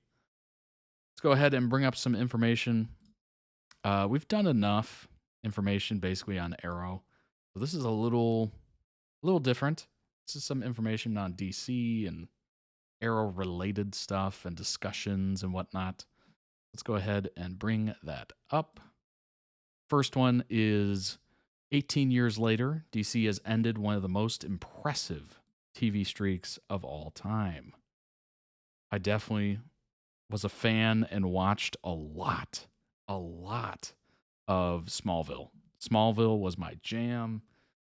Right when I was watching Smallville, I think House MD was on as well. Those were my two shows go to always. Eventually I fell away from Smallville, like in the later parts of it. But for most of it, the majority of it, I was watching every week like clockwork. With the series finale, no, thanks. Keep reading. There we go. With the series finale of Superman and Lois, it's not just the ending of this show, but an impressive run of DC Comics television series that lasted nearly 2 decades. An entire generation grew up with a suite of animated and live-action series. First on the WB, that's where I used to watch Smallville, and then the CW. For dozens of seasons and hundreds of episodes, the oldest comic book universe in the world came to life in a way that will likely never be repeated. That Superman and Lois was the swan song for this big superhero party is fitting. First foray into live action was with Smallville, of course. Previously untold story about Superman's childhood and how he became the Man of Steel. God, it was a good show. Such a good show. Jonathan was expertly cast. Now, the name of the actor is escaping me. His mom as well was just wonderful casting. I cannot remember their actual names for the life of me. But yeah, they were very well done. The father was in Dukes of Hazzard. The mother, I can't remember what she was in off the top of my head. Its last season was another fresh angle on an 86-year-old hero. Superman and Lois told the story of Clark Kent and Lois Lane as a longtime married couple raising teenage boys. DC's run on the CW began with Superman's youth, ended with his old age. I mean, that's beautiful. Like a nice little Superman sandwich. In between, they created a sprawling universe filled with characters and stories perfect for a young audience. Smallville was a series no one knew they wanted. Yeah, absolutely. Superman's show without Superman seemed like a terrible idea. Yeah, I could see that. But something about Superman's origin story is just fascinating to a lot of folks. And it's because, it's this all-powerful Kryptonian who lands on Earth as a baby and then somehow grows into those powers. So obviously raised as a child here in the on Earth, I guess. And then eventually becomes this all great hero. But there was a period there that's interesting. Learning how to fly, learning how to use your laser vision, learning, that you're bulletproof, basically. There's a lot of interesting moments and achievements to go through. At first, many comic book fans scoffed at the idea of a show about Clark Kent before he donned his suit. Superman had been absent from the big screen since 87's profoundly disliked Superman 4, The Quest for Peace. Conversely, the show, Lois and Clark, The New Adventures of Superman, was quite good. Yes, that was very good, actually. It had Dean Cain as Clark Kent. With the rampant evolution of special effects technology, Smallville seemed like a wasted premise when WB could have done an even better show about the Man of Steel. Here's the co-creator in an interview. Quote, "The idea that Clark arrived in the meteor shower that killed people and that Lex was there, all those things were completely new, added to the mythology of Superman." Welcome back, Andy. The addition of Lex Luthor to the series was also controversial, since it came off as a desperate attempt to shoehorn Superman's best villain into the show. I get it. I get it. What's up, Megan? However, Smallville silenced its critics quickly. The series added a layer of depth to Clark Kent that audiences hadn't seen before outside the context of Superman. The show helped underscore the idea that Clark is the man and Superman was the secret identity. Despite the no flights, no tights rule, Superman, oh my gosh. Yeah, that does sound, yeah, I had no idea that was a rule. But yes, that sums it up well. Smallville fully embraced its comic book origins. The series ran for 10 seasons and even introduced the first true live-action Justice League. Yeah, I think I saw... Oh, gosh. How many seasons did I see? Maybe like 6, 7? Maybe 7 seasons. And then I kind of bailed because I got a little older and things happened and all that stuff. What are you up to? What's the next video? Next video is Miss Fischer, Murder Mysteries. Currently just did the Arrow video. Yeah, for all its super heroic adventures, the show kept its focus on the characters themselves, their interactions, their relationships, all that stuff. Lana Lang. People cared about what happened to them as much as they enjoyed the action and adventure. That's why Smallville became the blueprint for DC shows that followed it. Yeah, it was so good. So good. And a lot of those actors are still going to Comic-Cons, like Tom Welling and Michael Rosenbaum, who played Lex Luthor. Arrowverse is DC Comics' most successful live-action shared universe. Suite of series dominated the CW for most of the 2010s.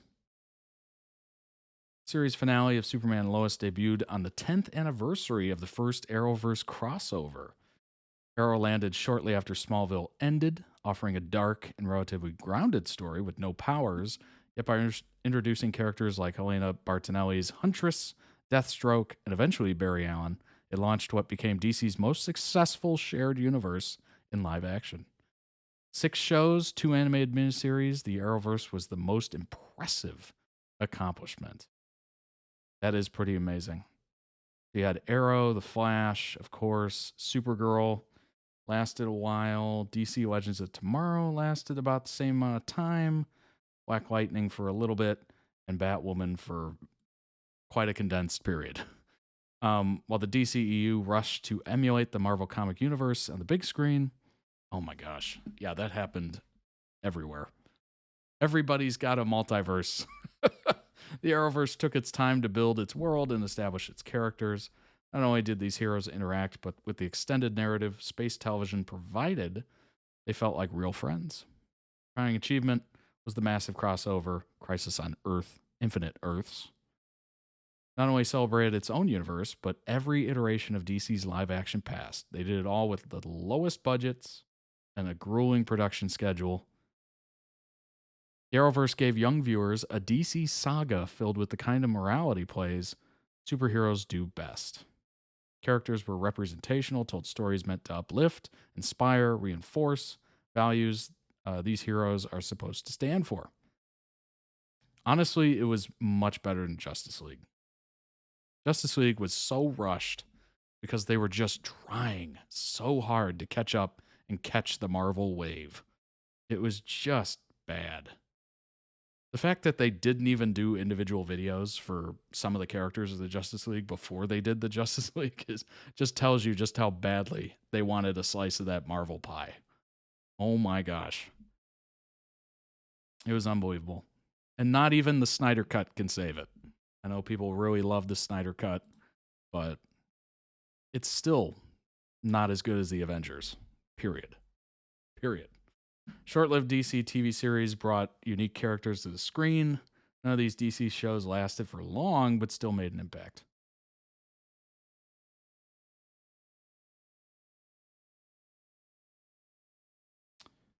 I've never heard of any of these. What? CW is home to a number of one-off and standalone series featuring little-known characters. If WB hadn't been a part owner of the network, it's unlikely these shows would have gone past a pilot. While none of these lasted long, I've never heard of any of these, have I? Birds of Prey, maybe. I think I did. You know what? I think I did react to a Birds of Prey. But Stargirl, I've never heard of. Swamp Thing, I've never heard of. Naomi, I've never heard of. Gotham Knights, I've never heard of. I don't think. Maybe Gotham Knights. Wow. Those went by quietly. Very quietly we're on the air. That is interesting. Superman and Lois was a perfect show to end the CW's DC run. Introduced the most grown-up Clark Kent and Lois Lane yet. He was such a hopeful character, Superman. The idea was to show what it would never... Wait, hold on. The idea was to show that it would never waver and take it all away. There's a religiousness to it, truth, justice in the American way or whatever, in the sense that he has grace and compassion even for those that have transgressed against him. Yeah, that's the beauty of Superman. Is it's completely uplifting, hopeful, all that stuff. It's supposed to be super uplifting, and will always save the day, and, you know, you're never in danger when Superman's around, basically. Most important thing Superman and Lois did was prove that Superman's morality doesn't prevent mature storytelling. Series highlighted how lonely Clark Kent actually was. Throughout the show, he was able to let his family and friends see both sides. Well, yeah. I mean, if you're the only Kryptonian on the planet, you're going to be kind of lonely. Even if you're married, kids, whatever, there's going to be a part of you that's just kind of there and thinking, you know, you're completely alone. That's tough. I'm glad they actually touched on that, because that is a part of it, you know. He was sent to Earth to try to survive and protect Earth and whatnot. But yeah, that would be absolutely brutal. Just putting yourself in his shoes for a second. If you were, you know, the only person of your kind, your planet. Like, imagine if we went to another planet filled with other beings and you were the only Earthling. You'd be like, dang, nobody else is like me. DC's incredible run began with Superman's youth, ended with his old age. That's a great line. Stephen Amell was the perfect Green Arrow. Amell brought this different energy to the role, especially in the first season. We got a different vibe from what we typically see in superhero shows, movies. Once Oliver returned from the island, he had no qualms about killing. I think the way Stephen looks and his build added a lot for me. You genuinely cared about the character, and that's because of him, the speeches, the fighting, the always feeling of wanting him to win. I think that wasn't down to the writing of the show in particular. It was the portrayal above all else. I've said this many times before. If you take Olicity out of it and follow the accuracy of the comics, you perhaps have the best superhero show. Those are fighting words for some folks. Take Olicity out of it.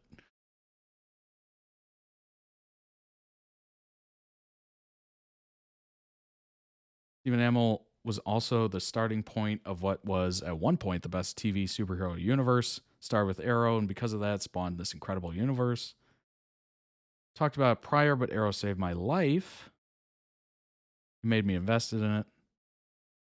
Don't get me wrong, the show deserved much better showrunners, but we can't take anything away from Stephen himself.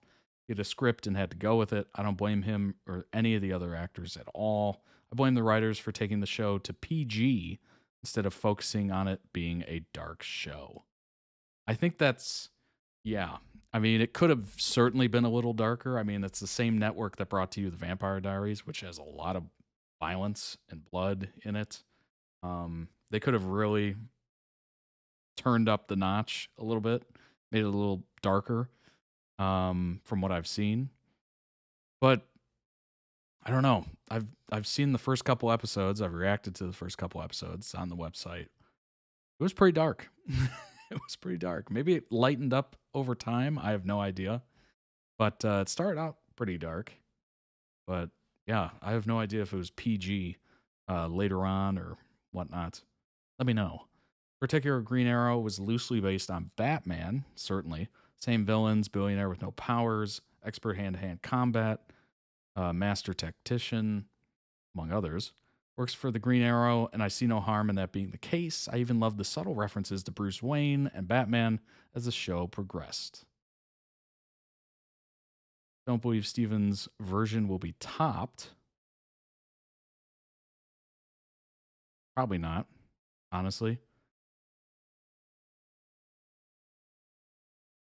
I'm assuming not. Why an Arrow movie never happened. The real reason explained by Stephen Amell. This was written a couple months ago, actually. Green Arrow actor Stephen Amell opens up about how there was almost an Arrow movie and explains why it didn't move forward. Amell revealed that the Arrow movie was close to happening, sharing the following, quote, "That would be fun. We tried to do that, but it didn't happen. To my understanding, it just got killed at the studio level from people that I think were making decisions that were fear-based." Interesting. So are we talking like they were afraid it would lose money or wouldn't be $1 billion movie? It seems like for superhero movies, they're trying to hit $1 billion. If it doesn't hit $1 billion, they just won't even consider it. Which kind of makes sense. I mean, the last few superhero movies that weren't Deadpool, that weren't Spider-Man, have usually lost money. As the budgets continue to go up and the amount of money they spend on it, marketing, like they heavily market those movies. It gets tough to reach that threshold. That is a high threshold. But yeah, I'm not surprised it was killed at the studio level. Maybe they didn't like the story, Who knows? It does take a good script, that is for sure. You got to have a good story, good script. It's got to make sense. Who knows? Maybe the showrunners weren't up to it. Maybe they tried to bring in somebody from the outside who took it in a weird direction. Who knows? Stephen Amell's comments about an Arrow movie mean for the Arrowverse. Unclear if the project was being attempted during or after the show's run. It does raise a very interesting situation for the Arrowverse as a whole. If Warner Brothers was even willing to contemplate doing an Arrow movie to begin with, it could mean they could open the door to other Arrowverse TV shows getting some type of movie. And there you have an Avengers situation, right? Legends of Tomorrow. That's not a bad idea. What is even more fascinating, though, is that with James Gunn leadership at DC Studios, it could mean that other Arrowverse series could get follow-up films as part of their Elseworlds brand. I mean, what would be annoying is if they did an Arrow movie and then just put it on some streaming service and not giving it the full treatment. Maybe they do that because not enough people have heard of Arrow and it's not a big name like Superman, Batman, whatever. Wonder Woman. Who knows? Not sure. But they're very skittish right now with superhero movies, any movie, frankly. They're not looking to lose money on anything, which is terrible. This is an art form. You're supposed to put out movies. You're supposed to put out shows, content that are interesting, that look good, that push the boundaries in certain aspects. You're supposed to take risks. Maybe it doesn't make $500 million. Maybe it makes $50 million. If it makes $50 million, was it worth putting out? I would argue yes. They would argue no.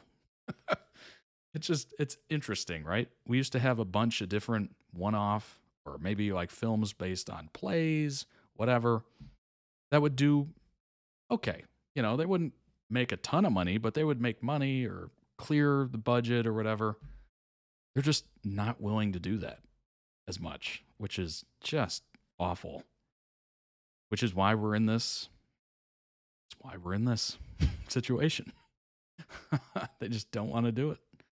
10 years ago, this unusual pairing became the world's finest DC duo. It was published actually a couple days ago.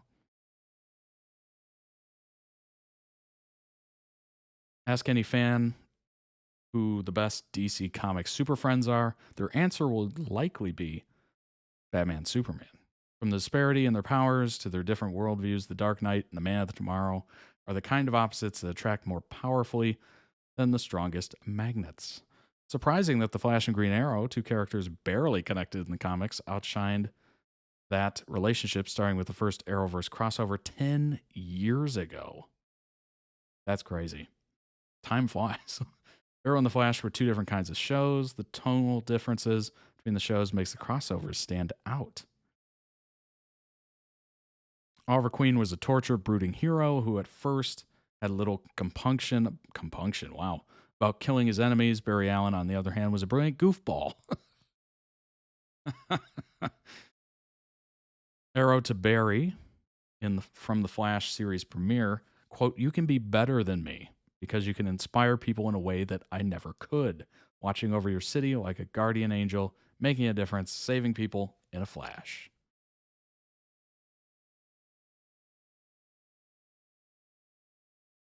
It was Barry's idea for Oliver to wear a mask. Oliver also looked up to Barry, recognizing he lacked the darkness that drove Arrow through his mission. This seems to set up a different take on the dichotomy between Batman and Superman. Oliver appeals to the crazed Flash by praising the very lightness he'd criticized. This clearly establishes the roles born in their friendship and later the larger community of superheroes. The Arrow is the guy who knows how to attack a problem and utilize assets to accomplish the mission. Beyond his impressive abilities, the Flash becomes the heart and conscience of the universe, or this universe. Flash vs. Arrow crossover, the villains were an afterthought. Unlike the crossovers that followed, the two episodes were designed to be complementary, but ultimately stand alone. First Arrowverse crossover shifted the dynamic between Flash and Arrow. Brave and the Bold began the evolution of the characters and their friendship. Similarity between the duos are undeniable, but they aren't what made the friendship between Barry and Oliver work so well. It's the differences. Unlike Bruce Wayne, Oliver Queen did not go on a criminology and martial arts walkabout with a plan to assume a secret identity to fight crime. Yes, his father dies, but by his own hand and not before confessing he is actually a villain. Bruce made the choice to become Batman, whereas Oliver was forced into the role through circumstances and guilt. Batman also usually is committed to not killing people. Because of the blood on his hands, Oliver is far more at risk of being consumed by his inner darkness or demons than Batman. Crossover grew larger, but Arrow and the Flash were the heart. Very true. Very, very true. Excellent edit. I love the fact that it was synced up to the music. That just makes it so much more entertaining and captivating, frankly. Very interesting. Yeah, I always forget about Smallville, even though that was the one that I watched. It's been so long since that's been on. But yeah, apparently there's still a lot of fans of Smallville, which is awesome. Very cool. I haven't seen it in a while. I think it'd be interesting to kind of go back and watch a couple episodes. Certainly the first season was very entertaining because you're just like, whoa, this is interesting. These actors are not very good yet. Obviously, you can tell that they're just starting their careers. But what's funny now is I see Michael Rosenbaum in his podcast. I think it's called Inside of You or something like that. Hilarious title. It's interesting to see him that old. And I'm like, dang, if he's that old, I'm older too. It's kind of like a self-reflection moment. It's very odd. It's so odd. And apparently he does stuff with Tom Welling as well, like a podcast or something. Pretty cool. Obviously, they made pretty good friends on that set, which is good to hear because some sets are vile and toxic. Sounds like Smallville was pretty okay, other than the fact that I think Pete was his name, went to prison, and oh gosh, Chloe was in that cult, and I don't know what happened there, but definitely in a cult. That was revealed later on. Not the greatest. So maybe not the greatest choices in people, but seems like those that were around were enjoying each other's time. Yikes. Let's go ahead and jump into the next video. It is Phryne and Jack Heart Attack. It's amazing. It's amazing. It's an amazing title. Heart Attack. This is from Miss Fisher's Murder Mysteries. We've reacted to quite a few of these. Not as much as Arrow, obviously, but definitely a few. Let's go ahead and bring it up and jump in. The Cult, remember that? Oh my gosh. I remember hearing about that and going, her? Really? She was so sweet in the show. But then you realize, wait a minute, these are characters. This isn't the actual person. The actual person can be quite different. What's up, Slayer Kitty? Let's go ahead and jump into Miss Fisher's Murder Mysteries. She obviously recognizes my considerable talents. Self-styled and completely untrained. Detective Inspector Jack Robinson. I step back just to frame it. If I were easily discouraged, she would have frightened me off on our first crime scene. Our first crime scene? Narrowed my eyes, tried to cut through. It wouldn't have anything to do with you barging in there like a freight train, would it? I was a charming freight train. Darling, I didn't know nothing. Hit like a head full of wine. Came like a curse, I was down in the first. You did. You miss me? I never get a chance to miss you. It feels as if you're in my office every second day. Oh my, you just gotta take a piece of me. Trying to tease out. It's such a classic trope. He's so uptight and by the book, and she comes in like a tornado and just kind of mixes things up, pushes his buttons, gets him to open up, be a little more lively. It's such a trope, but it works so well, doesn't it? Oh my gosh. I love the fact that it's subtle, very subtle.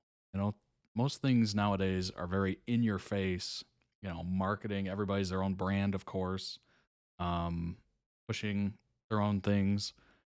And content is very bombastic, and as you're scrolling TikTok or Instagram or whatever, you're just constantly being just blasted in the face with content, loud music, whatever.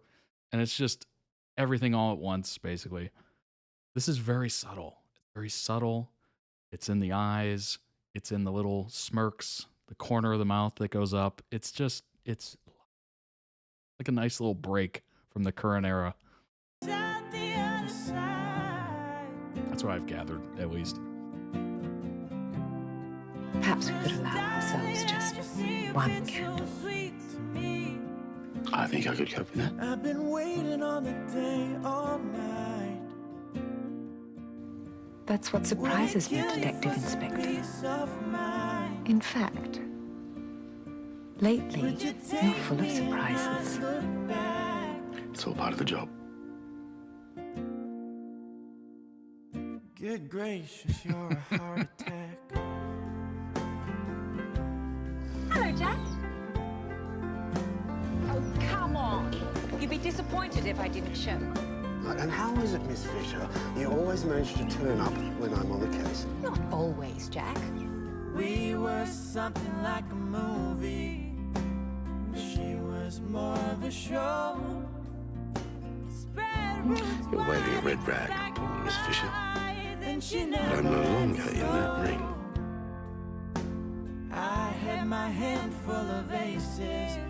Ran her fingers down Until our next murder investigation, then. I stepped back when she laid down that check. I was losing breath. So what kind of partners are we from here on in, Jack? What's our safe distance? 2 steps behind, 2 steps in front, perhaps a do-si-do. I think we're more of a waltz, Miss Fisher. A good waltz is slow and close. I'll try to stay in step all the same. Oh my, you just gotta take a piece of me. Looks like you'll have to make 2 with me. Looks like we'll have to make do with each other. Tease out the other side. I am forbidden to solve cases with a civilian. 'Cause darling, I just I'm now a special constable of the Victoria Police Force. Oh, special constable. I've been waiting on the day all night. Your heart is... it's taken. Would it kill you for some peace of mind? I just need your heart. Would you take me and God knows. Oh, that's all? Jack, I gave you that a long time ago. Good gracious, you're a heart attack. For a detective, you don't notice much. The timing of that. Good gracious, you're a heart attack. Perfect. Fun.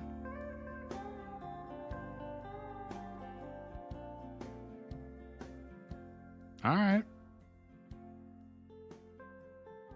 Okay. Excellent edit. Well done. Great song choice. If you want to know who that is, by the way, it is Heart Attack by Wild Rivers. 2 words. Wild Rivers. Excellent song. Excellent edit. I mean, it went well together. Yeah, it's just sweet. It's very sweet. Simple, subtle, just lovely. Go ahead and throw a like on that. Good grief, doing heavy lifting on this one too. 64,000 views, 731 likes. Come on now. What? Link down below in the YouTube description. When this gets posted, go ahead and throw it some love of your own. And also check out the channel. Might have other edits you might be interested in. I'm sure they do. You can check those out. And request them if you would like. Certainly would love to see more. Let's go ahead and bring up some information on Miss Fisher's murder mysteries. Seems like a lovely show, doesn't it? Well, the audience certainly thinks so. 93%. Good grief. That is a high score. That is certified fresh, although they don't have any critic scores, which is interesting. Not yet available, I guess. But 93%, that is huge. Very huge. Unfortunately, it doesn't even look like they have reviews, does it?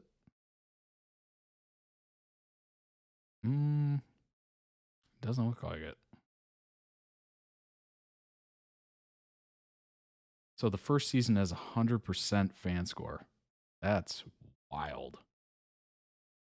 What was the second season? Can I click on it? No, it's not going to allow me. That's fine. That's fine. We will move on. 9 costume designs. Secrets about Miss Fisher's murder mysteries. Obviously, the fashion is incredible. Costume designer Marion Boyce takes us behind the scenes of the beloved Australian crime series. And yeah, this is wonderfully done. I'm not a fashion person, really. And obviously, I have no idea what goes into all this. But it does look good. In the US and the UK, Downton Abbey's 1920s costume design achievements are regularly lauded. That is true. Downton Abbey has a wonderful, wonderful costume design. Lady Mary's flapper chic creations, Edith's drop waists, oh my. But over in Australia, costume designer Marion Boyce has been creating a flurry of 20s fashion ensembles for Miss Fisher's murder mysteries. Obviously, another good one is The Great Gatsby. Classic. Both of them with Robert Redford and Leo DiCaprio. Both of those movies have incredible costumes. Encompasses a far wider range of jazz age occasions on a much slimmer budget, of course. Is that it? Wait, what? That can't be. That can't be. That is the tiniest article I've ever seen. Hold on a second. Let's do this. Come on now. Let me swap over to... Let's see if we can get around this. I'm not advocating it. I'm just doing it. Not available. Dang it. Well, that is a shame. Ay. All right. Miss Fisher's costume designer undressing the detective for the silver screen. I guess this is another option of it. There's only one thing we love more than a leading lady, and that's a leading lady with killer style. Showcases her most sumptuous wardrobe to date. In this collection of embellished dresses, statement suits, hats, and specially crafted shoes, she is more vivacious and irresistible than ever. If your pulse hasn't quickened yet, Miss Fischer showcases her most sumptuous. I'm dead. Drawing on the character's 1920s and 30s period outfits from the miniseries Miss Fisher's Murder Mystery, the film's costume designer Margot Wilson has accentuated the Hollywood glamour of the heroine's persona for the big screen. Wilson, who has worked on international blockbuster films with stars including Kate Winslet, George Clooney, noted how important it was to balance Miss Fisher's appeal as a universal style icon with the need for her outfits to be functional. A lot of action scenes in the film, so many of the costumes were built to accommodate that and were designed with that purpose in mind. Essie is a very physical actress. She's very strong, and she will really throw herself into the character. Anything flimsy, we had to make multiples of. 15 different outfits captured in key action scenes. Wow. From cliff jumping to scaling mansion walls, it was essential that Wilson's color, fabrication, and garment details reflected Miss Fisher's social status as a woman of both immaculate style and strength. I don't even know what? Acetate Pilote's dress? I have no idea. Her character is not afraid to dress for her own sensuality and to please herself. Quote, there's nothing quite as attractive as a well-put-together woman. I love the incredible fabrics and patterns of her garments, the embroidered details, the colored shoes, the buckles. I had this incredible pair of knee-high black and white canvas boots made for the desert scenes, and they were my practical flat boots for walking in the sand.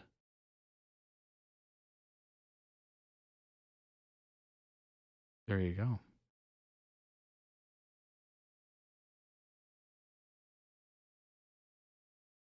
Quote, remember that you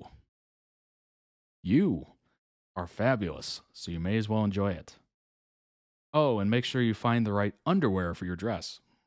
Oh, listen to that. Let that be a lesson to you.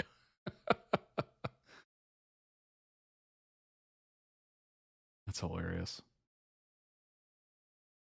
Nathan Page and Essie Davis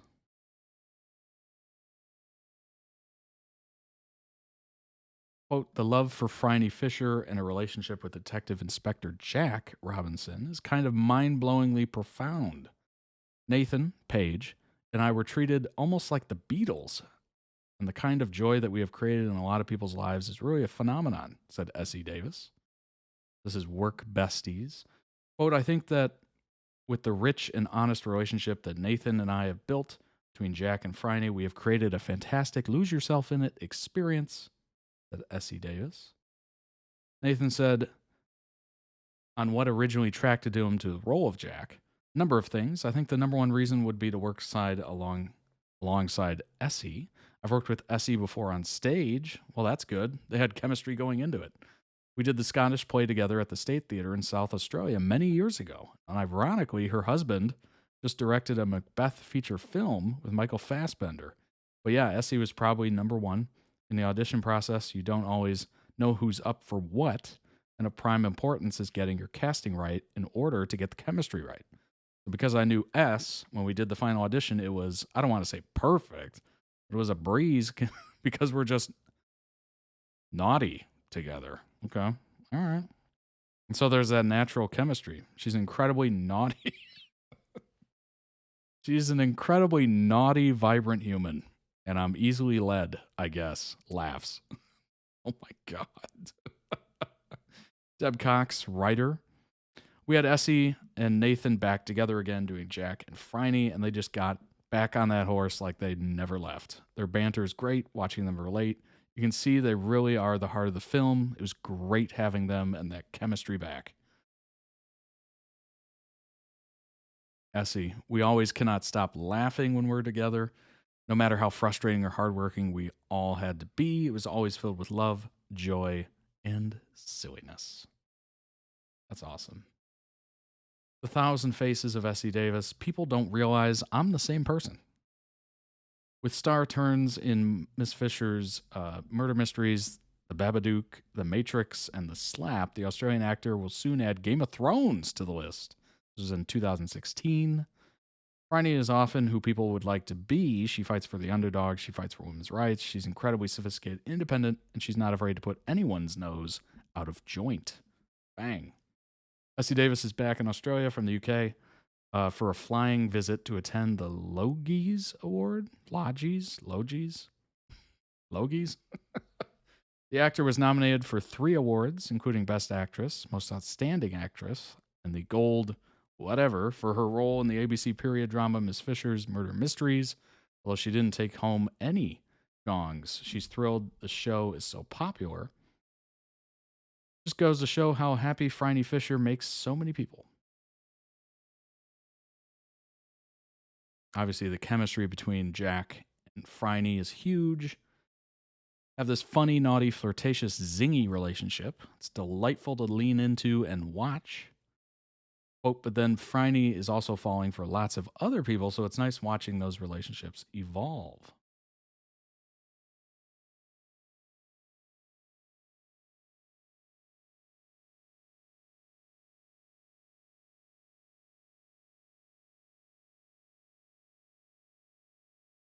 Although there's no decision's been made about 4th season, she confirms there's a film version in the works.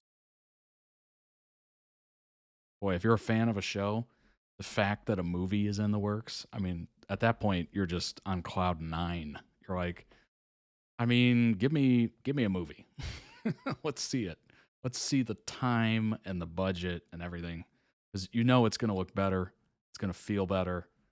Hopefully it builds on what you've been watching. Just kind of a nice way to see it in a different light. Hopefully it works, obviously. Hopefully the writers are good, but you never know. She played a member of a theatrical troupe in Game of Thrones. That's interesting. I don't remember her in it, but I definitely saw it.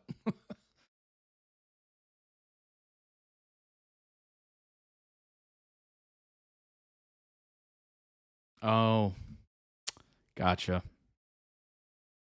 She says, and while it had a blink and you missed it release in Australia, she gets asked about it wherever she goes. Massive in England and in America, massively internationally. The Babadook. I've never heard of it, but I'm sure it's interesting. I don't usually watch horror films. That's probably why. Can't tell you the plot because it's so complicated, but I can tell you that it is a piece of pure silliness.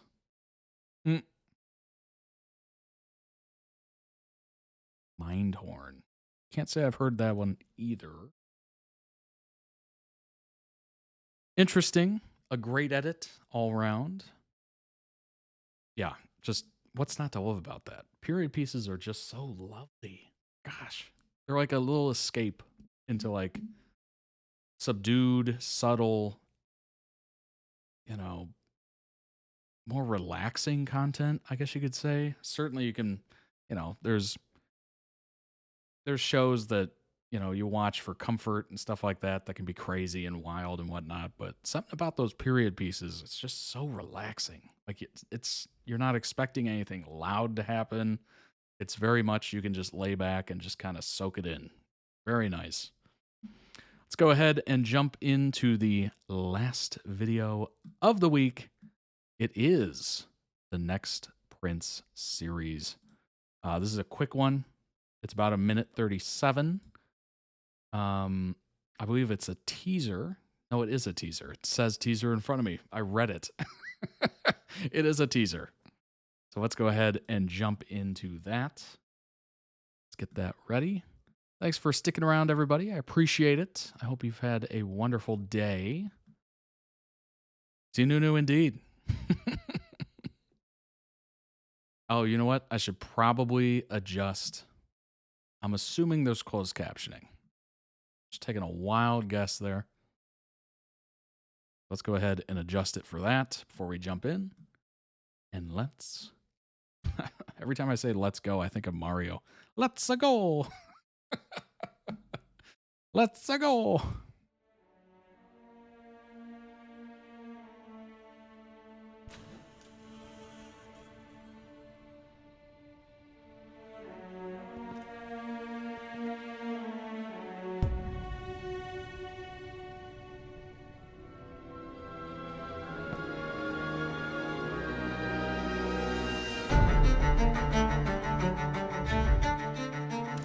Appreciate the context there, Robert.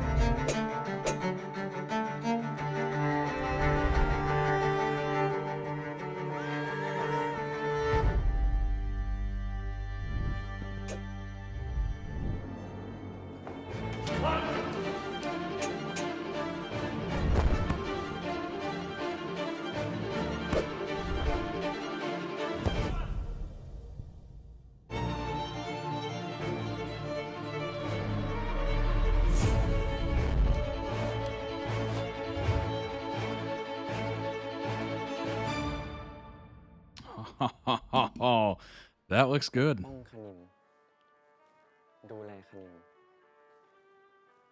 รักษาและซื่อสัตย์ต่ออัศวเทวา Hold on a second. Let's go back a little bit. ปกป้องคณินดูแลคณินรักษาและซื่อสัตย์ต่ออัศวเทวาทินคือหน้าที่ของคุณ งั้นถ้ากระหม่อมจะทำเกินหน้าที่ก็คงไม่เป็นอะไรใช่ไหมพะยะค่ะ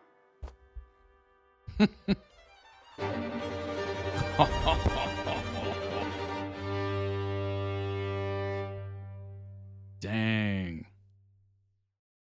Well frickin' done. That is a good teaser. Being faithful, maintaining. So if I go above and beyond my duty,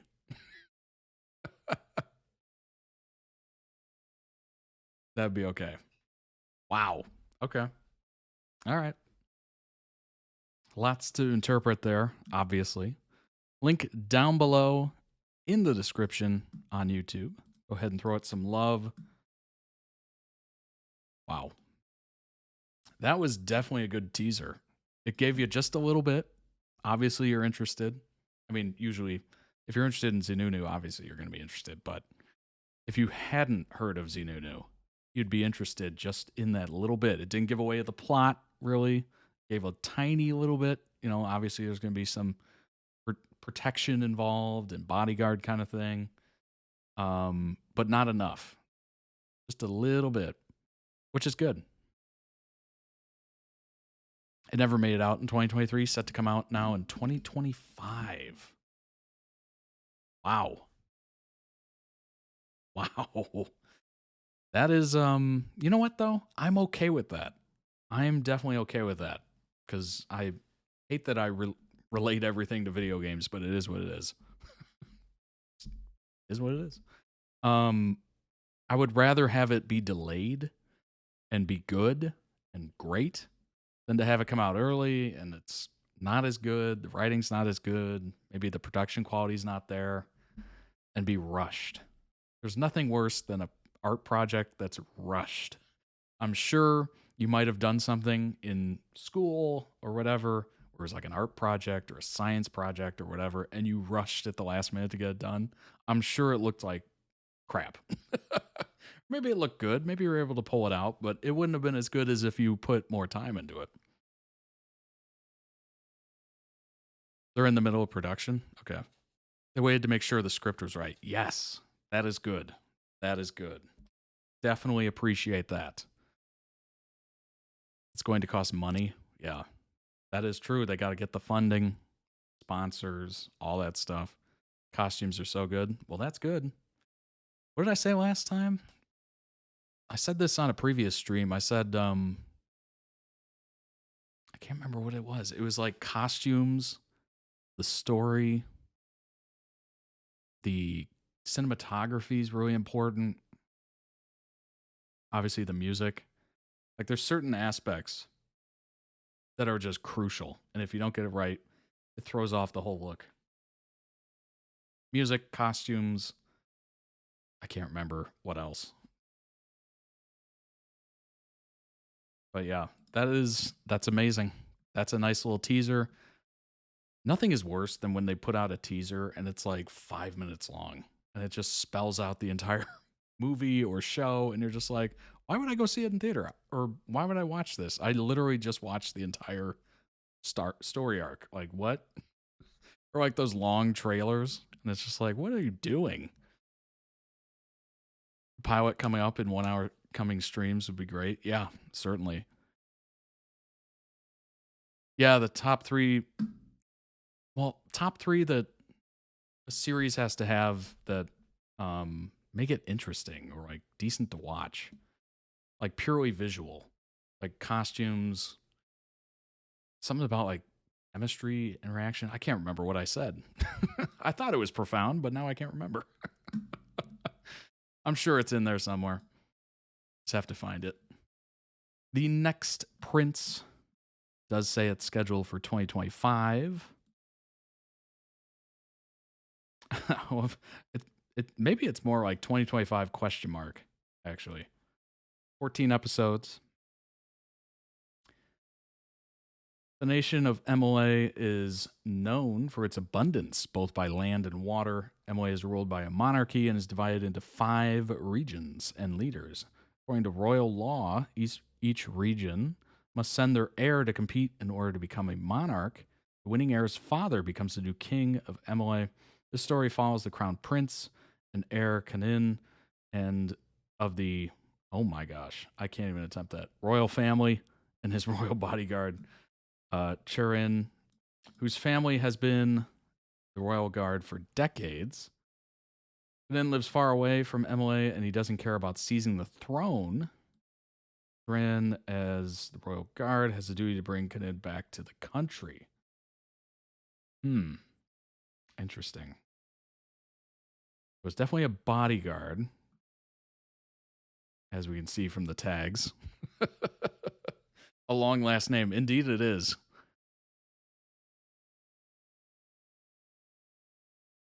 Todd should have done the 10-minute pilot video. I think that was requested, yes. It is coming, by the way. It is definitely coming. It's on the list. It's in my schedule.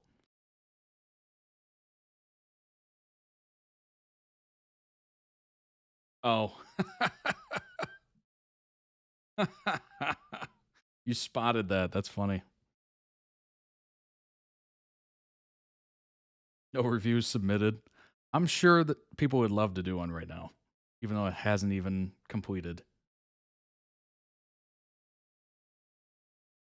Q22, Q22, December 11th. Have they really not been filming for 2 weeks now? Oh my gosh. Now this is staying up to date. Oh my gosh. That's hilarious. That is hilarious. Just need to get this off my chest. I really don't get people who still say stuff like, I miss James, net James, blah, blah, blah. That guy's moved on to other things. Wow. This is interesting. Now we're told 2025. Will it happen? At least they are filming, so there is a process until next year. Yeah. At least they're filming, obviously. Now, delays can happen in filming. That's an issue, of course, but...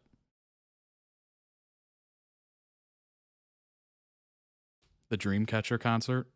To be fair, ZeeNunew just had a concert in Japan, and they both just released songs. Yeah, that makes sense, right? They're pushing the songs, pushing the concert, doing the concert. It makes sense that you would take a production stop. Why just why? The plot is interesting, but I won't watch it because of the cast. What? Imagine posting this on MDL and then not expecting replies. That's a hot take. That is a spicy take. What's wrong with the cast? Nothing's wrong with the cast. Just not a cast I want to watch.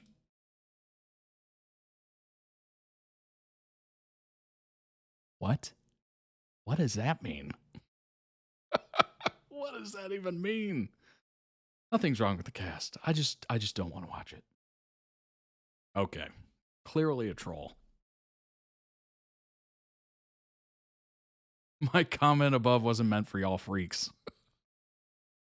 It was for the production crew. Wow. Can't wait anymore.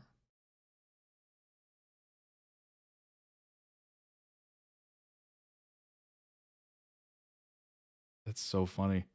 They're literally keeping track of it every single day. I get it.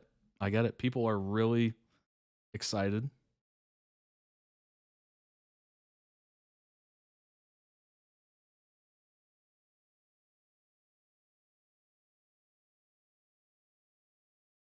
Anyone ping me if they give a date. That's funny.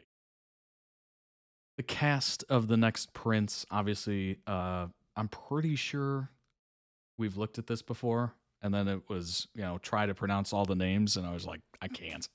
I just cannot. So you can look. You can have a look. I'm sure you've seen this. Always parts of it.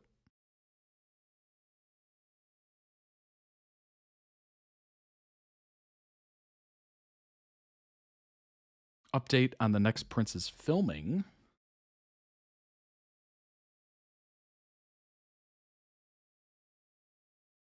Oh, it's just an image. Here I was looking for something. OP summarized what ZeeNunew said in this interview from after One Bangkok the other. They filmed 14 cues by now. There are more actors joining in now. Filming is going to take at least 50 cues in total. So they're what, halfway? About halfway. Okay, they're up to 22 now. All right, that's not bad. So maybe, let's see, it's the end of 2024. Oh gosh, it might be the end of 2025 when they come out with it, depending on how much time goes into editing and whatnot. Because I'm assuming Q1 of the year, they're going to finish it. So maybe end of summer, hopefully. That might be, I don't know. It depends on how long it takes them to edit it. But maybe they're already editing what they've done, potentially, which means it could come out sooner. Maybe summertime. Single scene has about 6 to 7 camera angles. That's a lot of cameras. Holy crap. I have one camera. I try to make it look like 2. We'll get to watch it next year before the middle of the year. Before the middle of the year? Good grief. That is... Most shows average 30 cues. Okay. All right. So they're going above and beyond. That's nice. Probably get it mid-year. That's definitely the hope, I would assume. Can't wait. I don't have patience. Patience is a virtue, as they say. Here's a short clip of the interview subbed from when they compare TNP's filming to Cutie Pies. มากยิ่งเรื่องนี้รู้สึกว่าจาก 4-5 มุมเป็น 6-7 มุมอะไรเงี้ยก็แบบพูดจนลิ้นพันนะ คือถ่ายยากกว่าเดิมใช่ไหมพี่ซี่ ยากด้วยมีบูครับบูไปหลายซีนแล้วด้วย อย่างแบบถ้าเทียบจากตอนนู้นนิ่งเฮียคือวันหนึ่งถ่ายได้เป็น10ซีนแต่ว่าอันเนี้ยวันหนึ่งบางวันคือได้แค่แบบ3ซีน4ซีนใหญ่อลังการใช่เพราะว่าซีนมันยากมาก Yeah, the more cameras, certainly. Certainly the more cameras. Obviously, if you're doing fighting scenes, there's choreography involved, which takes time. Yeah, certainly. Maybe they did all the dialogue scenes beforehand, and now they're onto the action, hopefully. Turnaround is fast in BL. That's a double-edged sword, isn't it? If it's too fast, it's not good. But if it's fast... Obviously, it makes people happy, but it might hurt the quality, which could be a negative. One of the acting coaches about the amount of angles in his quote tweet above. Don't mention just 6 to 7 angles, son. There's like 22 cuts, 22 angles a scene. Feels like the very first tie to do so. I've never seen this detailed a filming process before. That's good. That is really good. Wow. That's a lot. Obviously, in fight scenes, you're going to have a ton of cuts. Ton of cuts to get the right angles. So when you punch somebody, it doesn't look like it's you know, 5 feet from their face. It looks like it's directly on and making contact. You're going to have a lot of different cuts, especially depending on the amount of choreography. Falling over onto objects, you know, being thrown, whatever. Some of the actors were recently gotten to see on social media. They're dancing to the Apt by Rose. Oh, okay. Was then 2 actors, like we all, playing Kanan's friends in London. The one on the left might be the same actors in the official pilot. So I'd wager he plays Paul.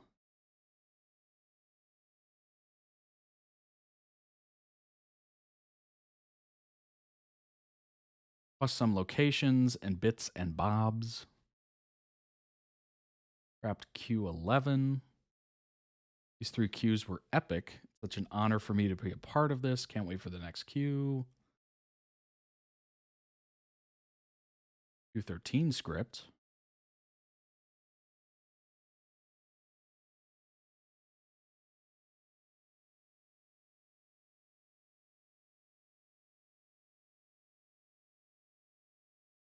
That is a substantial camera. Wow. Dang. There's so much involved here. Got a rig on it. Wow. Holding the boom mic.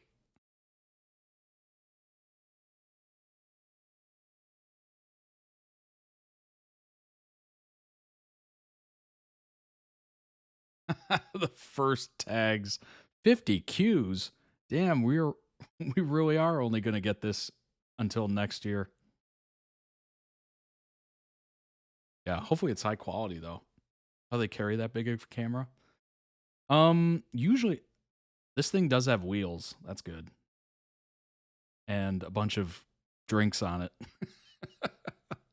But yeah, hopefully it just has wheels. Obviously they do handheld it for, you know, certain scenes, fight scenes, certainly get that shakiness to it. I used to not like shaky cam. Now I think it's okay. As long as it's not, you know, gratuitous and they're just like, you know, shaky cam's all right in some aspects. Everything we've seen so far looks superb. That's awesome. So I think we'll get it before late 2025 at least. Yeah, I would assume so. Probably summertime.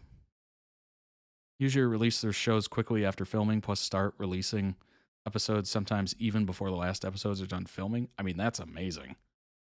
That's pretty good. So that tells me they're filming and editing. So they just continue to film and the editors get to work on the previous stuff. Maybe they shoot it episode by episode by episode. Be able to do that. That makes sense.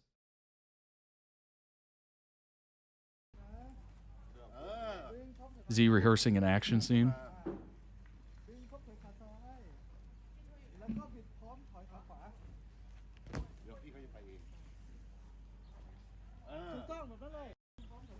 Yeah, this all takes time. He's literally guiding his legs.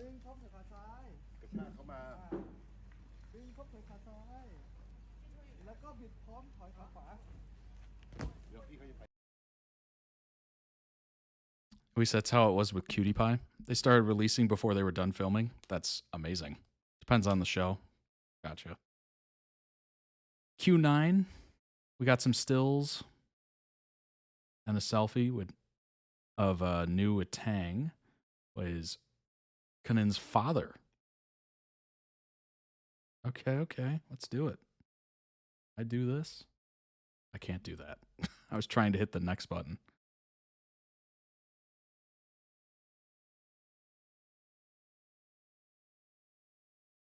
Not ready for the early chapter emotional scenes related to Kanan's dad, some of which they likely shot today.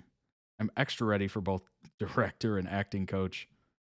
Praised New for his acting. Wow, okay. New, it's a cue that drained me so much. Keep on fighting. Amazingly done. Managed to make me cry too. You know what's interesting? You never get a step-by-step like this in Hollywood or like Western media. Like usually it's not filming and then let me tell you about it or let me tell you about my day. This is so transparent. It's unbelievable. And to have like the director and acting coach commenting on it, it's interesting. Obviously a breath of fresh air, which is pretty cool. Amazingly done. Managed to make me cry too. You were so good. Every single one of us at the monitor burst into tears. Get a lot of rest. That's really neat. That is a level of transparency that you just never see in Western media. Ever.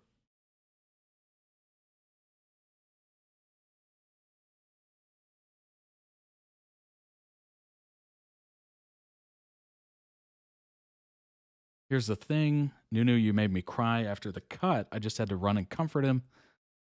Could use the word talented endlessly, really. Next cue, let's keep fighting on together. Talented boy.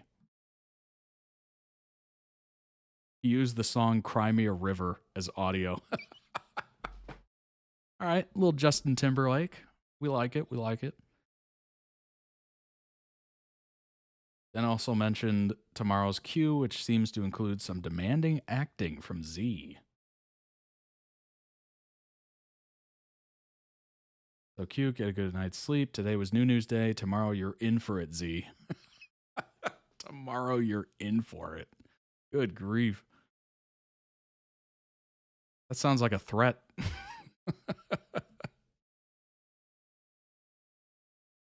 เลิกกองแล้วทุกคน เย้ หนูอันนี้คือสนุกทุกคนบอกเลยนะว่าวันนี้สนุกมากตื่นเต้นมากเป็นซีนอะไรที่ไม่เคยเล่นมาก่อนแล้วแบบรู้สึกตื่นเต้นน่าได้ทำแบบเห็นแบบฉากที่แบบว่าไม่เคยเห็นมาก่อนแล้วไม่เคยทำมาก่อนน่ะใช่ไหมใช่แล้ววันนี้สนุกมากเลยทุกคนเอาดีๆหนูเอาวันนี้ตรงไหนเสียงมันแบบว่าหนูเขาไม่เชื่อจริงๆ จริงๆวันนี้สนุกมากครับเพราะว่าเป็นซีนสำคัญหลายซีนด้วยแล้วก็เป็นซีนบูที่แบบว่าไม่เคยบูมาก่อนแล้วก็มีซีนที่ใช้เอฟเฟกต์ที่ไม่เคยเห็นมาก่อนแล้วหนูนั่งมองเนี่ยลุ้นว่าจะเป็นไงใช่แต่มันก็ แต่มองข้างนอกนะว้าวมันเลิศครับวันนี้เอาด้วยครับผมสนุกแน่นอน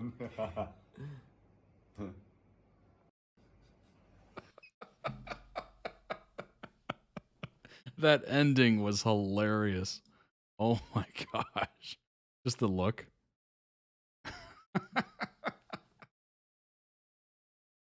Oh my god. The awkward end. That is great. And goofy indeed. The awkward ending's fantastic. Action scenes, more emotional scenes, and fire. That is hilarious, and I totally didn't steal that joke for this clip or anything. Oh no, today's scene was extremely fierce. The actors really went to their fullest. I was sitting at the monitor stunned. Everyone was amazing.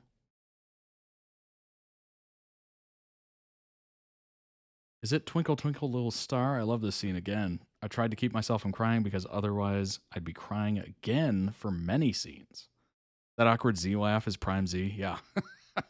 It is a great one. It is a great one. One of New's guests during his first concert in August, famous singer and pianist,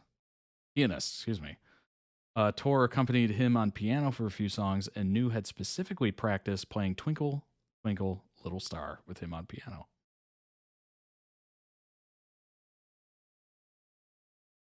Oh. พี่ไม่เห็นไงเพราะพี่เล่นอยู่รุ่นพี่ไม่เห็นเพราะพี่มีตังค์อยู่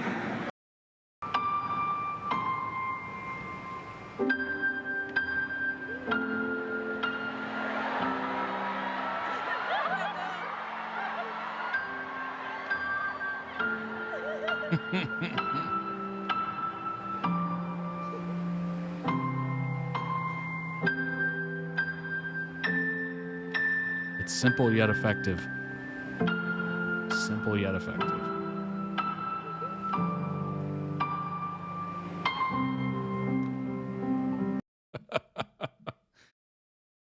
The next Prince Q7.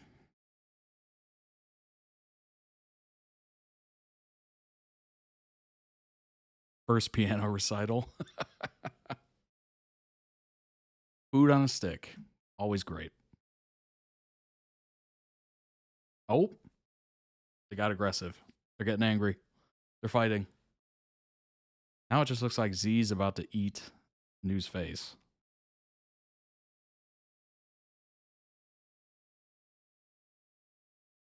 Yesterday, the boys said it was raining so heavily that they only filmed indoor scenes, even though they still need outdoor scenes for an early chapter party with Kanan's friends, which involves a certain Pocky scene here. So today, the acting coach tweeted out a series of prayers and pleas to the rain god and said, even though he didn't film in time, Nunu sang to the sky to make a deal with the rain god. When asked what song it was, he said it was a melody Ariel sings when striking her deal with Ursula, which we have ample footage of New singing.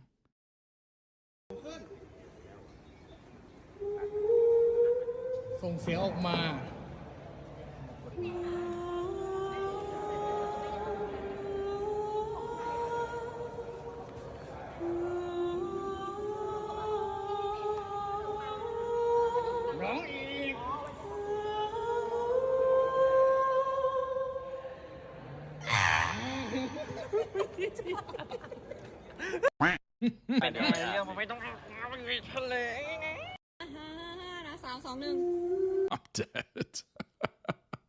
As for today's filming, we got this still from a taxi scene in Bangkok during the time Kanan and Sharon are still on the run to Amelia. And now I can't wait to find out who's been cast as Sharon's friend. Never mind.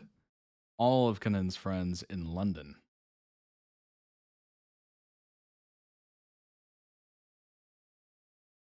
Excellent. Excellent. Little gremlin. That's a great way to describe that. Oh my gosh. Not him saying he's Ariel so he doesn't need to shower. Right. Ooh. Very interesting. It looks great. Obviously, we will be doing the pilot. It has been requested. It is scheduled, so you will be seeing it soon. If you haven't seen it already, I don't know. I can't remember. But it is Friday, nonetheless, as we remember. Hope you had a wonderful week. Thanks for sticking around and watching and giving me any of your time. I appreciate it greatly. I hope you had as much fun as humanly possible. We need more Nunu and eyeliner, like that pic in the car. Oh, yeah. I didn't even notice that. You're noticing. You're a detective, at least, in this sense. Thanks for watching, everybody. I hope we had fun. Be sure to subscribe to the YouTube channel if you haven't already. If you're watching via Twitch, go ahead and hit the follow button, I believe it's called.